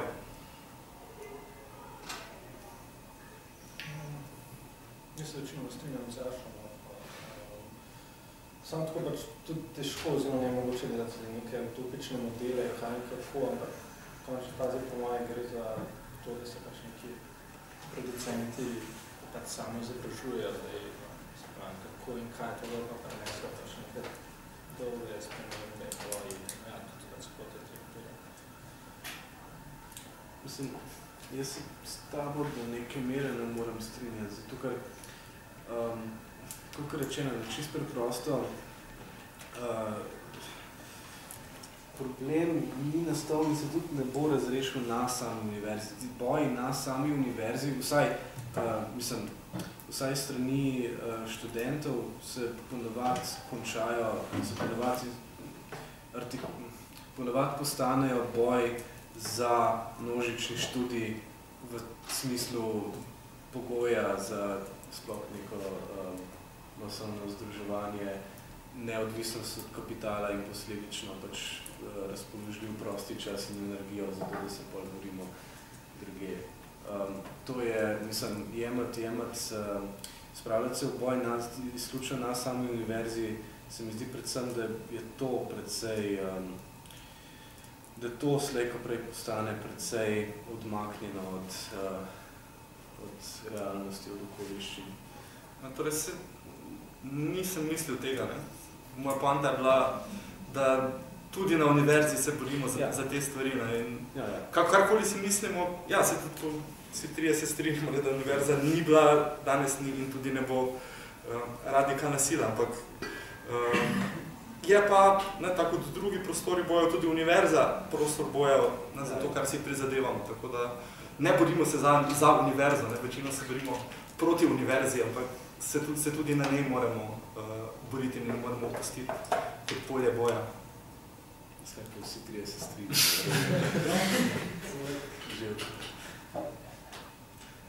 Je kar malo čudi. To, da bi se zmenili naprej. Zdaj bo že v mediji, da smo v sorodstvenih vezeh.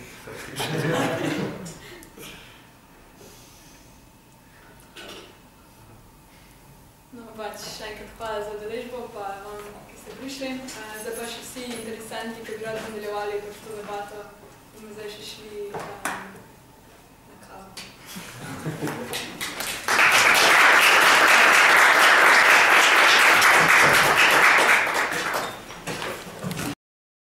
Koliko sodelovanja z gospodarstvom, koliko profita ustvariš, kakršnega koli, že bolj pomembno od tega, kako dobro raziskuješ in kaj ugotavljaš. In v zakonu oziroma v predlogu zakona o visokem šolstvu ne gre zgolj za to, da se financiranje zmanjšuje in s tem sili institucije, da iščejo druge vire. Tam so zapisane čisto konkretne spodbude za to, recimo za pedagoge, neke finančne nagrade, glede na to, kakšen delež študentov, ki plačujejo šolnine, imajo v razredu. Po drugi strani so institucije nagrajene, glede na to, koliko donacij pridobijo. Tako da poleg tega, ki je verjetno glavna strukturna prisila, rezanja sredstev, se uvajajo še čisto na konkretni ravni neki mehanizmi, da se ustvarja kot prvo konkurenca med institucijami in med posamezniki po kriterijih, ki nimajo nobene veze z poučevanjem in raziskovanjem. Edine nagrade, ki jih lahko dobiš, so nagrade glede na to, koliko denarja prineseš ali pa koliko šolnin privabiš. To kot prvo, kot drugo pa neko administrativno uvajanje recimo tržne logike in še dodatno administrativno podkrepljevanje te tržne logike. Tako da v bistvu ne gre toliko za to, kar bi si predstavljali kot privatizacija oziroma vse, kar je v tem ideološkem horizontu neoliberalizmu, se mi zdi njegov glavni dosežek. Mislim, da njegov glavni ideološki dosežek ni to, kar se pogosto ponavlja, ta izjava Thatcherjeva, there is no alternative. Alternative ni. Temu se lahko upred, ne vidimo, recimo čisto zgodovinsko, da smo nekoč imeli več pravic, da alternativa obstaja. Mislim, da je ključen ideološki dosežek neoliberalizma to, da je ustvaril izbiro, ki je seveda fiktivna. Po eni strani državna birokracija, in to enačilo z javnim, nek tok birokratski, neodziven sistem in na drugi strani decentraliziran trg. In tako da sta to dvoje, recimo, alternative. Kar pa, recimo, na procesi, ki se dogajajo v visokem šolstvu in ki jih tudi zakon spodbuja, ne vidimo, da ne drži, da gre to z roko v roki. Po eni strani tržni pritiski, po drugi strani neka birokratska prisila, vedno več birokracije, vedno bolj podrobno urejanje dela pedagogov in raziskovalcev, vendar kopirano po nekih tržnih načelih ali pa načelih profitabilnosti. Če razumem še to, za zmanjšanje financiranja javnega visokega šolstva je neposredno poskrbila država, že v prejšnjem mandatu, ker dobesedno je posegala neposredno po proračunih javnih univerz in denar na tak ali drugačen način prelagala v zasebne visokošolske institucije, s tem dejansko in poskušala tudi ustvariti okolje, v katere bi morali javni visokošolski zavodi konkurirati z zasebnimi. Če se spomnite, v prejšnji vladi je Žiga Turk rezal ravno, je poskušal rezati število vpisnih mest na družboslovnih fakultetah javnih, zato da se sprosti neko število študentov, ko bo potem šlo na FUDŠ, pa FIŠ, pa tako naprej.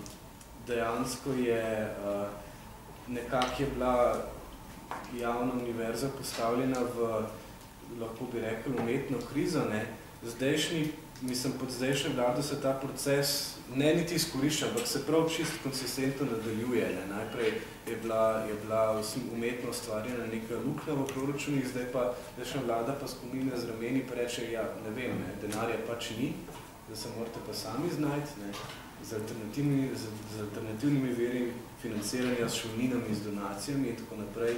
Tako da bomo v bistvu tukaj ravno država najbolj pomembno vlogo in je še posebej zanimivo, da je ta proces toliko konsistenten, ne glede na vsakokratno vlado, ne glede na specifične strankarske interese, pač tistega, ki te novele in nove zakone producira.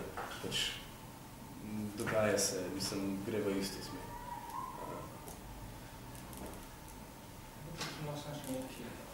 Kar se tiče tega zmanjšanja financiranja države, zanimivo tudi to, da po eni strani pa še neko kreditev v kapitalu, ki naj bi kar z nekimi donacijami sicer financiral, predvsem pa pač ne bi dejansko vkajal neke svoje zahteve, izvrševal prek univerze, po drugi strani pa šolnine, pa dejansko pijemo neko situacijo, ko se, če odkopljamo, zdi skoraj nepredstavljivo in sicer to, da dejansko študent plačuje izkoriščanje.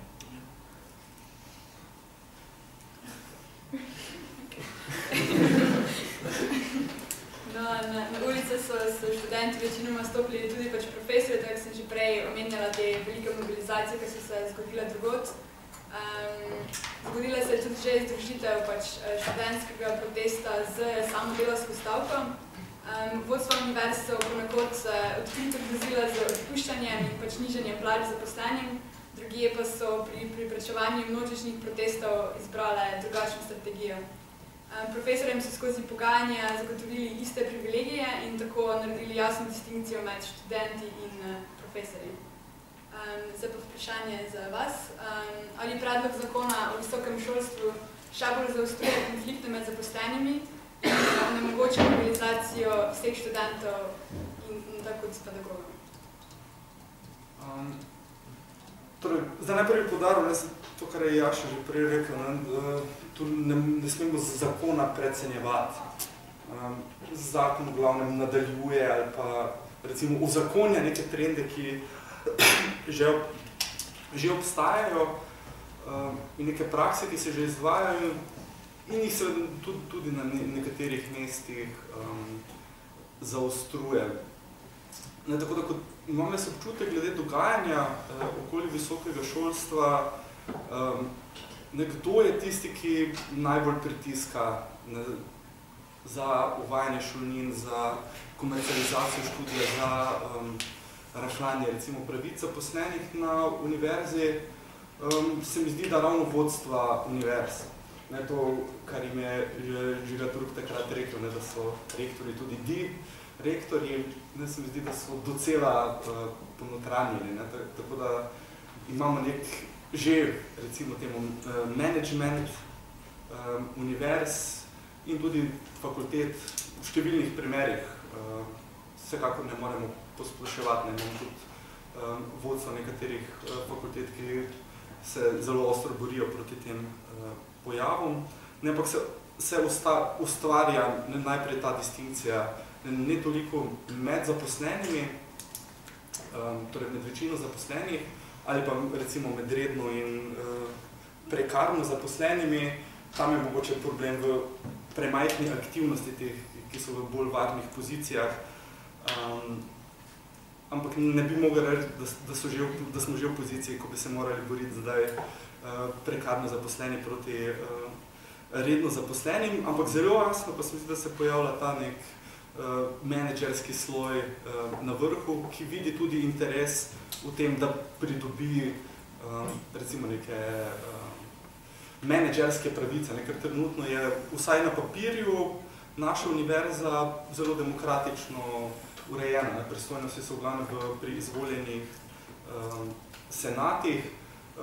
Zdaj, kako realno moč poteka, je drugo vprašanje, ampak zelo pomembno je, da imamo te mehanizme. Recimo, ko so bili ti protesti v Veliki Britaniji, sem šel malo na obisk, recimo na London School of Economics ali pa in na School SOAS, School of Oriental and African Studies.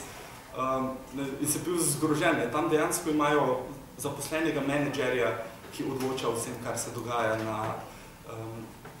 na univerzi ali pa na fakulteti, praktično nobenih, vsaj formalnih demokratičnih mehanizmov, s katerim bi lahko študenti in zaposleni vplivali na to, kaj se dogaja. Tako da to je zelo pomembno, da se zavedamo tega, kar imamo in bolj izkoristimo te mehanizme. No, ja, ampak je pa že na vrhu ta sloj, ki očitno se že identificira za pozicijo menedžerja, kar pomeni, da si želi pridobivanja teh tržnih sredstev, si želi, da bi imel več moči, da bi lahko odločal o pravicah zaposlenih, o tem, kako se ravna z denarjem in tudi, ki mu je v interesu večje razslojevanje znotraj univerze. Trenutni sistem javnih uslužbencev je tu relativno restriktivni. Je jasno, ko napreduješ v rednega profesorja, približno veš, kakšno plačo lahko pričakuješ, kako bo to napredovalo in tudi na vseh ostalih pozicijah. Ampak ravno z uvajanjem teh različnih posebnih nagrad, večjih pristojnosti menedžmenta, se poskuša ravno ta sistem zrušiti in dati večjo pristojnost temu novemu menedžerskemu sloju, da bi bolj samovoljno odločal o tem, kdo koliko dobi in kdo dela v kakšnih pogojih.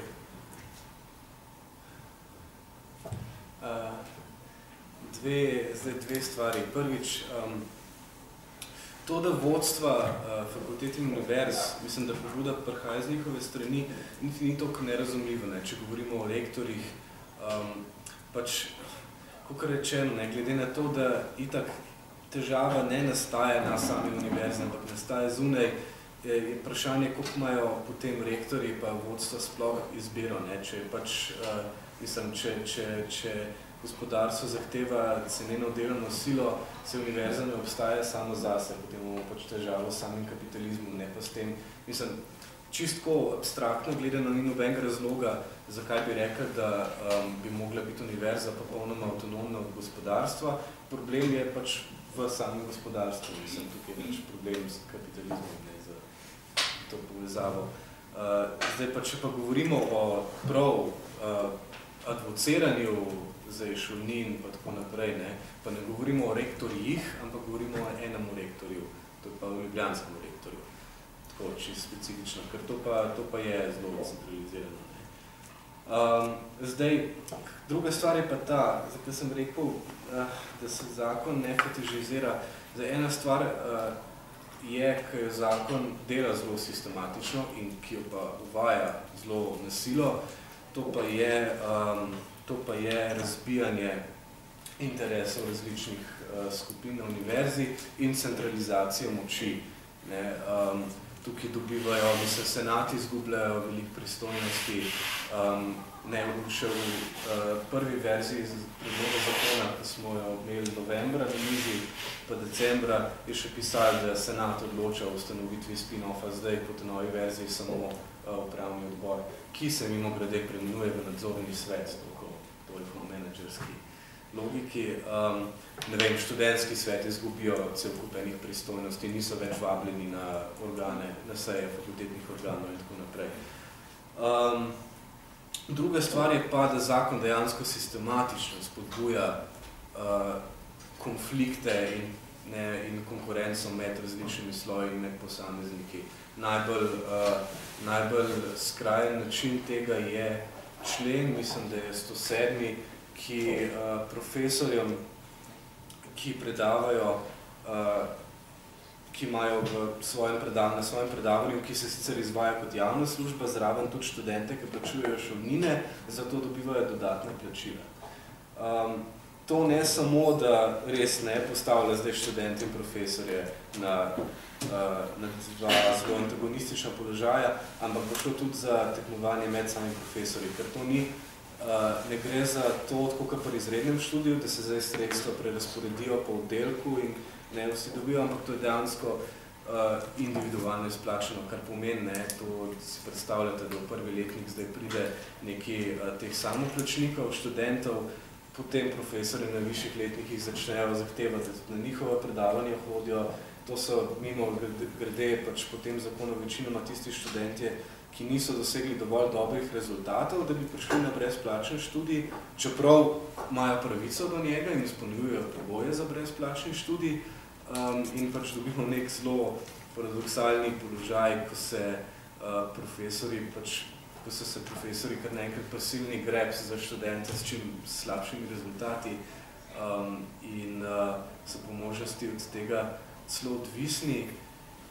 Poleg tega, tudi enkrat, ko fakultete postanejo odvisne od teh sredstev, jih rabijo iz vsakega letnika posebej, kar pomeni, da morajo ti študenti, ki plačujejo šolnine, nujno napredovati v višje letnike, ne glede na dosežke, rezultate in tako naprej.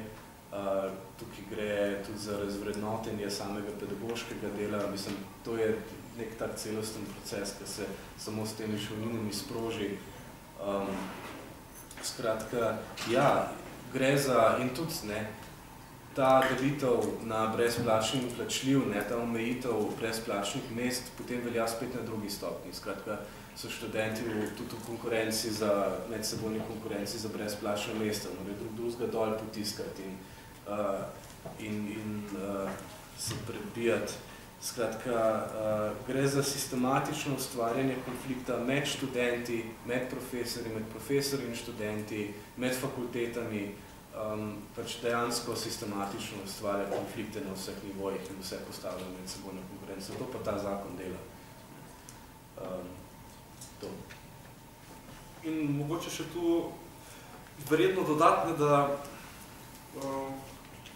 seveda je ta proces že sam po sebi hudo problematičen, ampak še dodatno, zato ker nagrajuje zaposlene in študente v bistvu glede na stvari, na katerimi lahko imajo zelo malo vpliva. Zdaj ta število plačljivih študentov seveda je katastrofalno za visoko šolstvo, če se ljudi dejansko nagrajuje za to, da imajo čim več študentov, ki plačujejo šolnine. Ampak predstavljamo se recimo situacijo na fakulteti za družbene vede ali pa na ekonomski fakulteti.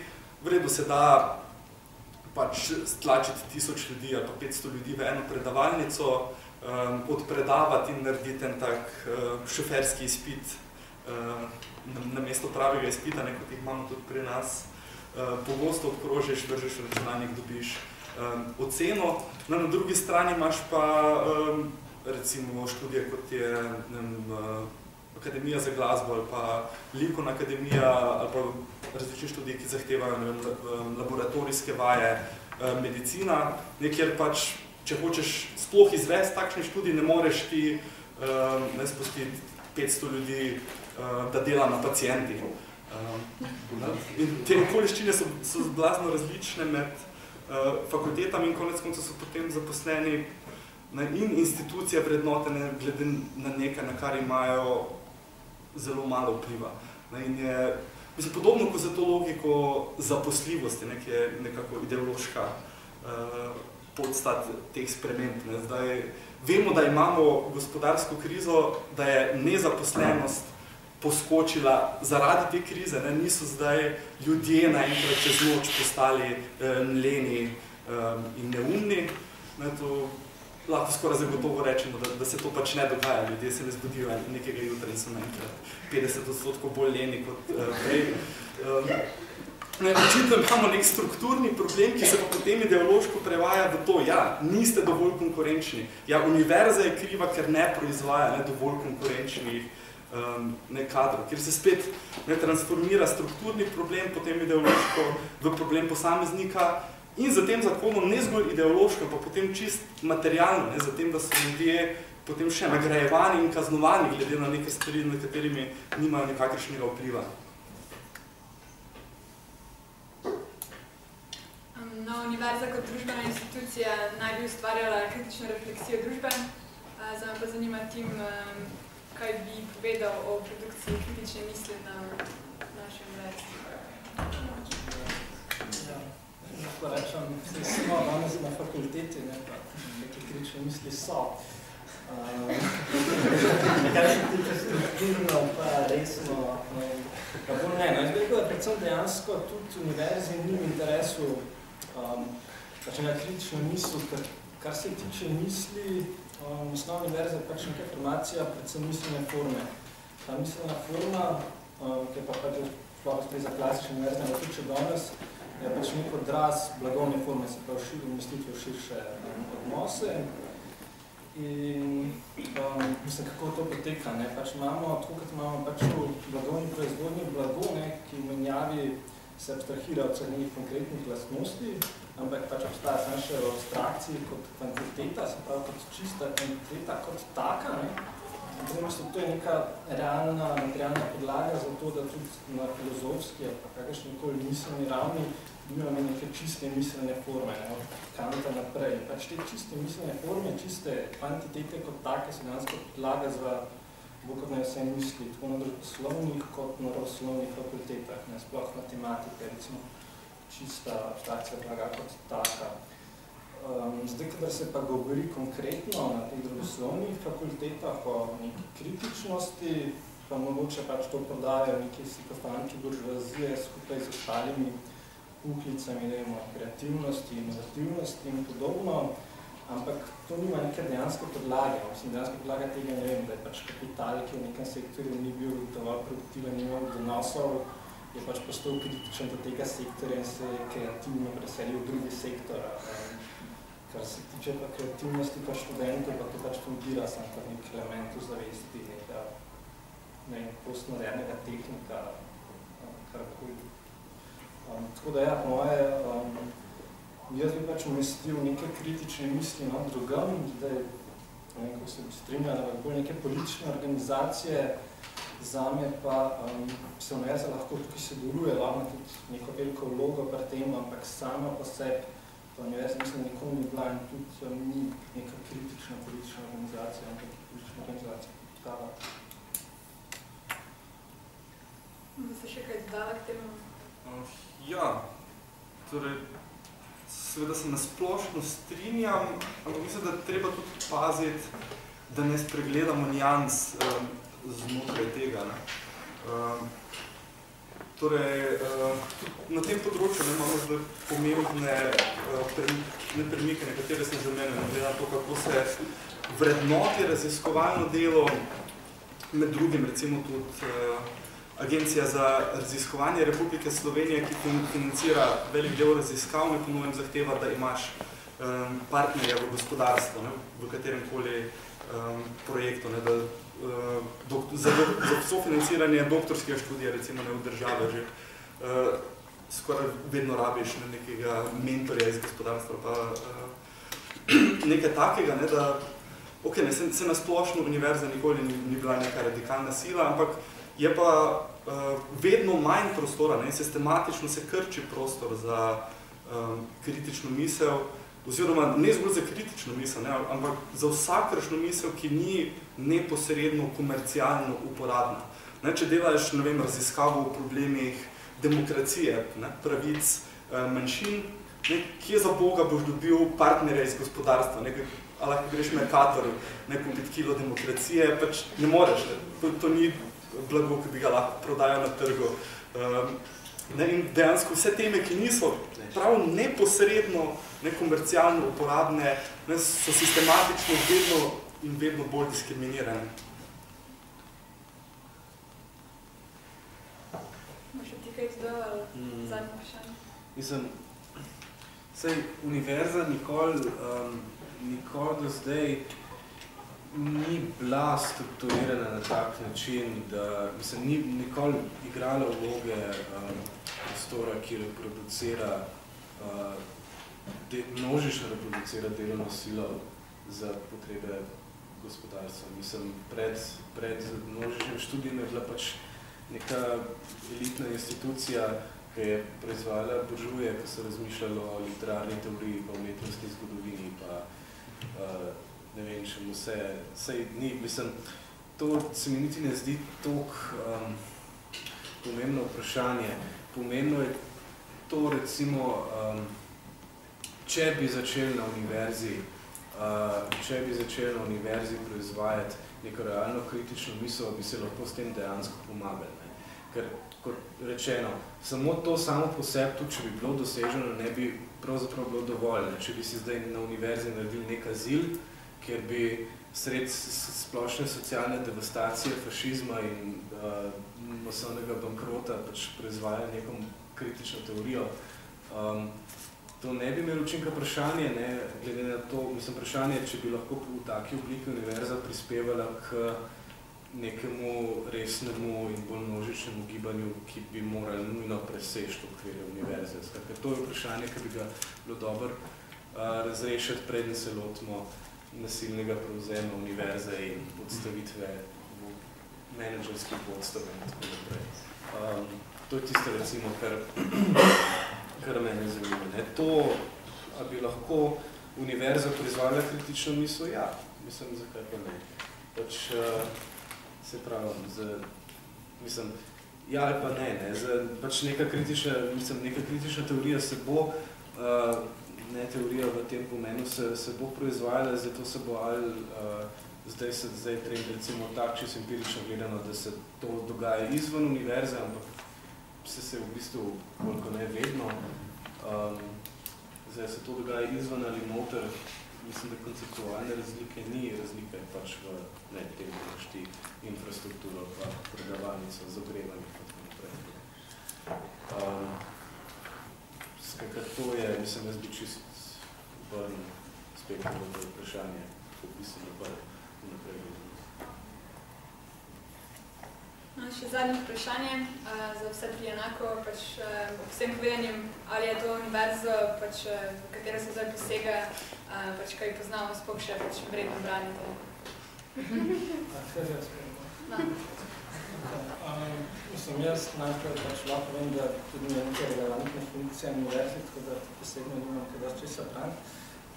Bi pa pač rekel, da ne, pa tudi pač verjetno ne bo ravno ta razlaga, da je živela nekega ful odobravanja, pa bi vsem poskušal predstaviti, kako to vidim.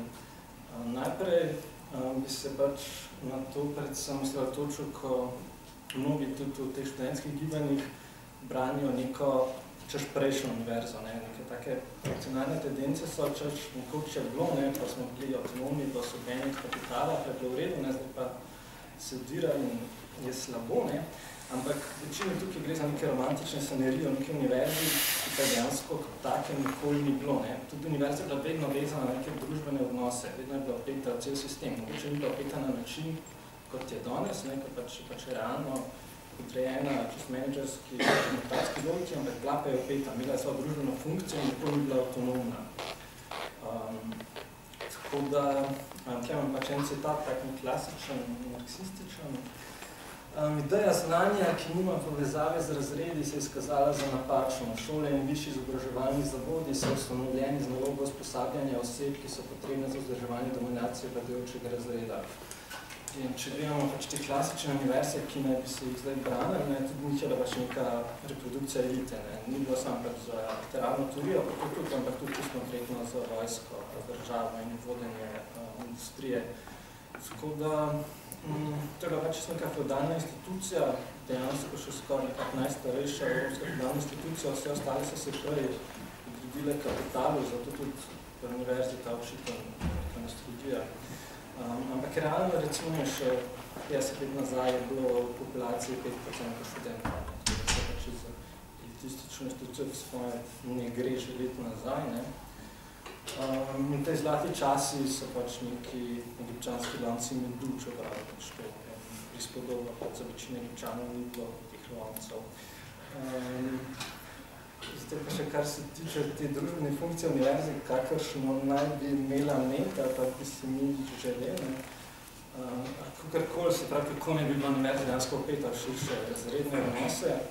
Jaz bom tukaj res pa zelo, kako rekel, dolgoročno to povedal, bo izpadil, da sem trenutno proti nekim kratkoročnim izvršavam funkcijam. Recimo, dolgoročno dejansko ne vidim, pa nekako ne moram pa si predstavljati neke primerne funkcije univerze, če gledam iz pozicije tega, da bi razredne odnose probali odpravljati, se pravi neke razredne konflikte.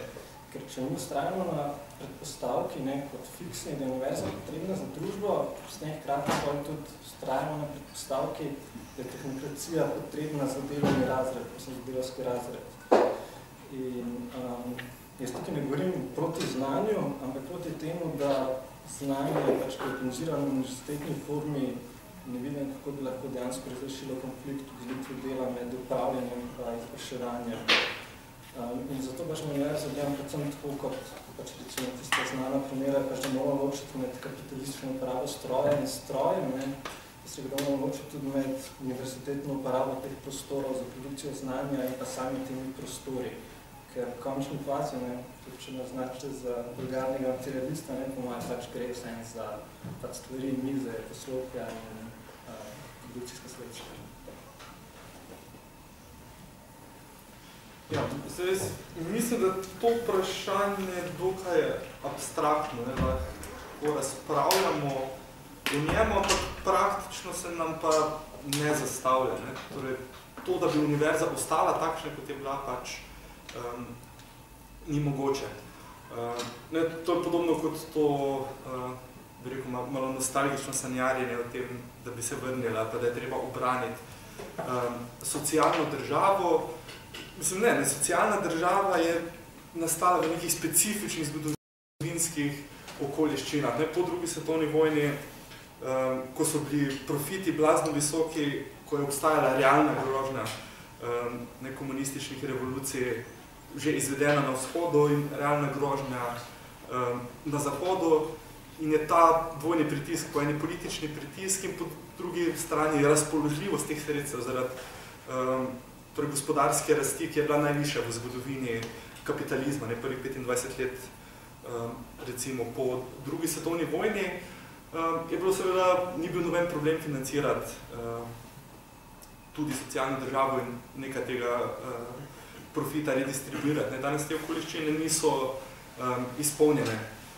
In te vrnitve socialne države, vrnitve k razrednem kompromisu ne bo. Realnost je razredni boj, ki bo jutri ostrejši, kot je danes, in del tega je tudi univerza. Je del tega procesa in ne more obstajati zunaj tega družbenega boja. Tako da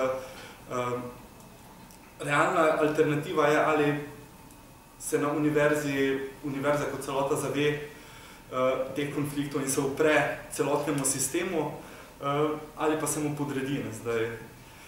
Tudi prva opcija je relativno abstraktna, ampak zagotovo pa ne smemo opustiti boja tudi na univerzi za drugačno univerzo.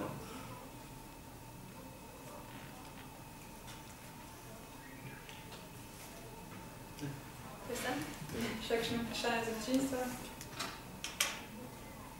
Ne bi se prav zahvalila gostom. Nobenega vprašanja. Zakaj? A nismo razdelili pri vprašanjki najkrajše?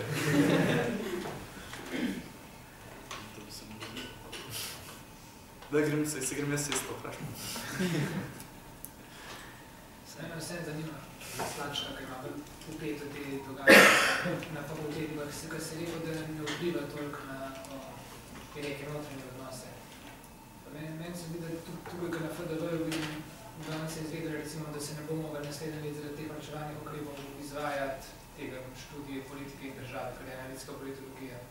Zdaj se pa pogovarjal s skrbnikom tega programa, pa je tako odkrito govoril čez ene druge, ki pa jim pa ta ukrep ustreza. Pa se mi zdi, da vse ni toliko mogoče na tej relaciji med prekerno zaposlenimi in pa stalno zaposlenimi, ampak tudi na nekih drugih dimenzijah. Sicer je to možno zelo specifična situacija FDV-ja, kako res po velikih vertikalah razdeljen, ampak se mi zdi, da vse ni toliko tudi tega boja, o katerem si govoril znotraj fakultet pa univerz, da se vse ni toliko samo vnjeva, da se bo kar možno skupaj upirati. Ne, seveda ne. Če se je tako razumelo, potem sem bil zelo nejasen. Mislil sem samo zdaj na ta konflikt, prekarni, redno zaposleni, kot recimo nek temeljni konflikt, ki se kaže. Ja, seveda, mislim, ti konflikti in tekmovanja niso od včeraj in niso nastali zdaj z trendi komercializacije. univerza je pač feudalna struktura, ne, vse naša bila že verjetno svojega začetka. Ne. Ampak gre za drugačno logiko delovanja moči in drugačno logiko konfliktov. Ne. Če se je šlo prej za to, bolj za, recimo, prestiž, ne, kontrolo nad predmetnikom, ne, da razširiš svojo moč in svoj feud, ni bila toliko te, kaj bi rekel, ekonomske motivacije za tem, ni bila ekonomska motivacija, ne pridobivanje zunanjih sredstev in tako temeljno gonilo tega konflikta, ampak nekaj drugega. Ne. Tudi konflikti med institucijami na univerzi so očitne, tudi ko se je šlo za razdeljevanje sredstev, to je mesarsko klanje vedno bilo. Tako da v bistvu to je, da ta konkreten konflikt zaenkrat se mi še ne zdi temeljni, ne, med redno zaposlenimi in prekerci, kot recimo ponekod drugot je. Ne, v Združenih državah Amerike imaš de facto kastni sistem. Ne. Če ti prideš v ta, če mu pravijo tenure track, ne, si zaposlen na nekem varnem delovnem mestu in imaš sploh možnost napredovanja, zelo relativno dobro plačilo in tako dalje. Ne. Medtem ko pa večina akademske delovne sile dela v razmerah, ki jih pri nas poznamo samo v Vegradu in SCT-u. Torej, dejansko obstajajo raziskave, da velik delež teh prekarno zaposlenih na ameriških univerzah ne zasluži dovolj, ne, za poln delovni čas ne zasluži dovolj, da plača račune in se prehrani. Tam je že ta konflikt bolj izražen in pričakujem, da tudi pri nas čez čas, ne, če bodo te reforme pokazale svoj učinek, se bo ne, čez čas izrazil.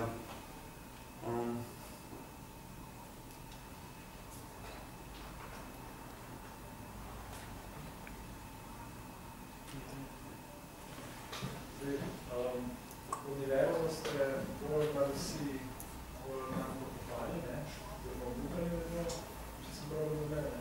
Ampak vseeno pa obstaja neka potreba, več pa neki alternativi.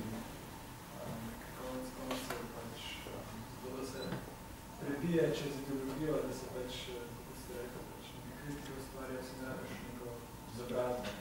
Torej, ama kdo sanja v neki alternativi, oziroma ima kakšne predstave? Če kdo sanja v kakšne alternativi, tako manj nastavljeno.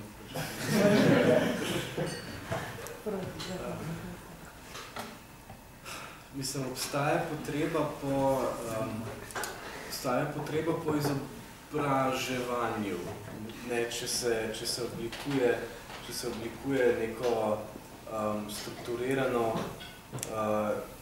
gibanje, recimo, ki dejansko poskuša odpravljati ali pa odpravljati obstoječe izkoriščevalske in antagonistične družbene odnose, potem obstaja potreba po zelo specifičnem izobraževanju, ampak ne, kot rečeno, kar se mene tiče, je v zadnji inštanci irelevantno, se to potem utrdi na javnih univerzah ali izven, ker konec koncev, če se utrdi na javnih univerzah, potem so to, neko, kar je že kolega rekel, so to pač prostori. Mislim, ne, lahko bi se odločili, lahko bi zdaj naredili program, se odločili, da bomo nasilno prevzeli, ne vem, FDV in pač še prestrukturirali za potrebe množičnega gibanja, tam bo oddelek za strukturno brezposelnost, tam bo oddelek za revščino, tam bo, ne vem, tam bo oddelek za poseganje v pokojninski sistem, ampak mislim, to v bistvu je stvar, ki ni nikakor več povezana z univerzo kot institucijo. To pomeni, da se pač v fizičnem prostoru ne dogaja za nekaj drugega. Skratka, prav univerzo, ker univerza je bila, zato je tudi ta konflikt med različnimi slovami univerzi ni zdaj, mislim, do neke mere je, ampak v osnovi ni umetno ustvarjen, dejansko je materialno obstoječ. Univerza je pač in je vedno bila ideološki aparat. Ne. en del ljudi, ki se izobražujejo na univerzi, pač postanejo poklicni ideologi, recimo. To je, mislim, kar se tega tiče, se strinjam z kolegom Sašotom, ne, pač to se ne more nadaljevati ne glede na to, kaj naredimo, to pač nima več, ta institucija kot taka nima več vloge v družbi, ne obstaja pa sama zase, tako kot nobena institucija ne obstaja sama zase. Torej, jaz je niti nisem pokopal, torej, večina je povoda. No, pol bi jo pa izkopal. Ja, ne, zdaj, alternative, zdaj lahko pogledamo, ne, zasedbo filozofske fakultete, ne, je pokazala, da se da, na kratki rok delati to, kar bi univerza morala, ne, se avtonomno voditi nek kritičen, kakovosten miselni proces, ampak za ceno neuzdržne samo eksploatacije. Tako da, ja, v gibanjih zunaj univerze nastajajo takšni recimo pojavi, ki bi jih lahko razumeli kot alternativni, ampak dejansko niso, ker zelo težko si zagotovijo pogoje za lastno reprodukcijo. To res v izjemnih primerih se zgodi, da se nek tak projekt, ki res vodi neko avtonomno kritično misel povezano z družbenimi boji, na dolgi rok zagotovi pogoje za reprodukcijo. Po drugi strani pa tudi univerza, tudi njim monoliten blok. Tako da nam je tudi recimo ta relativni prostor svobode v univerzi ne dal zelo pomembne raziskave, brez katerih težko mislimo in usmišljamo družbene boje. Tako da ključno vprašanje ni, kaj se bo zgodilo z univerzo, ampak kaj se bo zgodilo na univerzi. Boj zdaj ni za ali pa proti univerzi, to bi bilo spet zelo abstraktno gledanje na zadevo, ampak zakaj se borimo na univerzi? Da se na univerzi borimo za pravice zaposlenih, ne more biti vprašanje, karkoli si mislimo o družbeni vlogi, da se borimo za obstoj kritične misli, v redu vemo, univerza nikoli ne bo radikalna sila, ampak vseeno boj pa poteka tudi v univerzi za to, da se kritična misel ohrani, da postane družbeno relevantna, ne zgolj, ko se za njo izstavi račun, ampak v povezavi z družbenimi boji.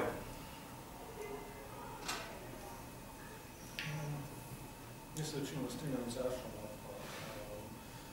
Samo tako pač tudi težko, oziroma ne mogoče delati neke utopične modele, kaj in kako, ampak končni fazi po moje gre za to, da se pač neki producenti pač samo izobražujejo, kako in kaj to pa preneslo pač neke dolge spremembe, boji, tudi pač potetekture. Mislim, jaz se s tabo do neke mere ne moram strinjati, zato ker kot rečeno, čisto preprosto, problem ni nastal in se tudi ne bo razrešil na sami univerzi. Boji na sami univerzi, vsaj strani študentov se ponavadi končajo, se ponavadi postanejo boj za množični študij v smislu pogoja za sploh neko masovno združevanje, neodvisnost od kapitala in posledično pač razpoložljiv prosti čas in energijo, zato da se pol borimo druge. To je, mislim, jemati, spravljati se v boj izključno na sami univerzi, se mi zdi predvsem, da je to predvsej, da to slej ko prej postane predvsej odmaknjeno od realnosti, od okoliščin. Torej nisem mislil tega, Moja poanta je bila, da tudi na univerzi se borimo za te stvari.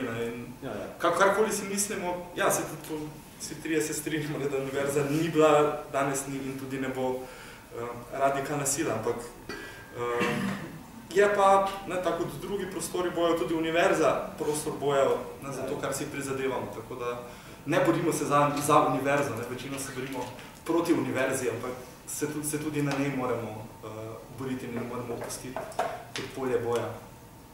Skratka, vsi 30 strinjajo.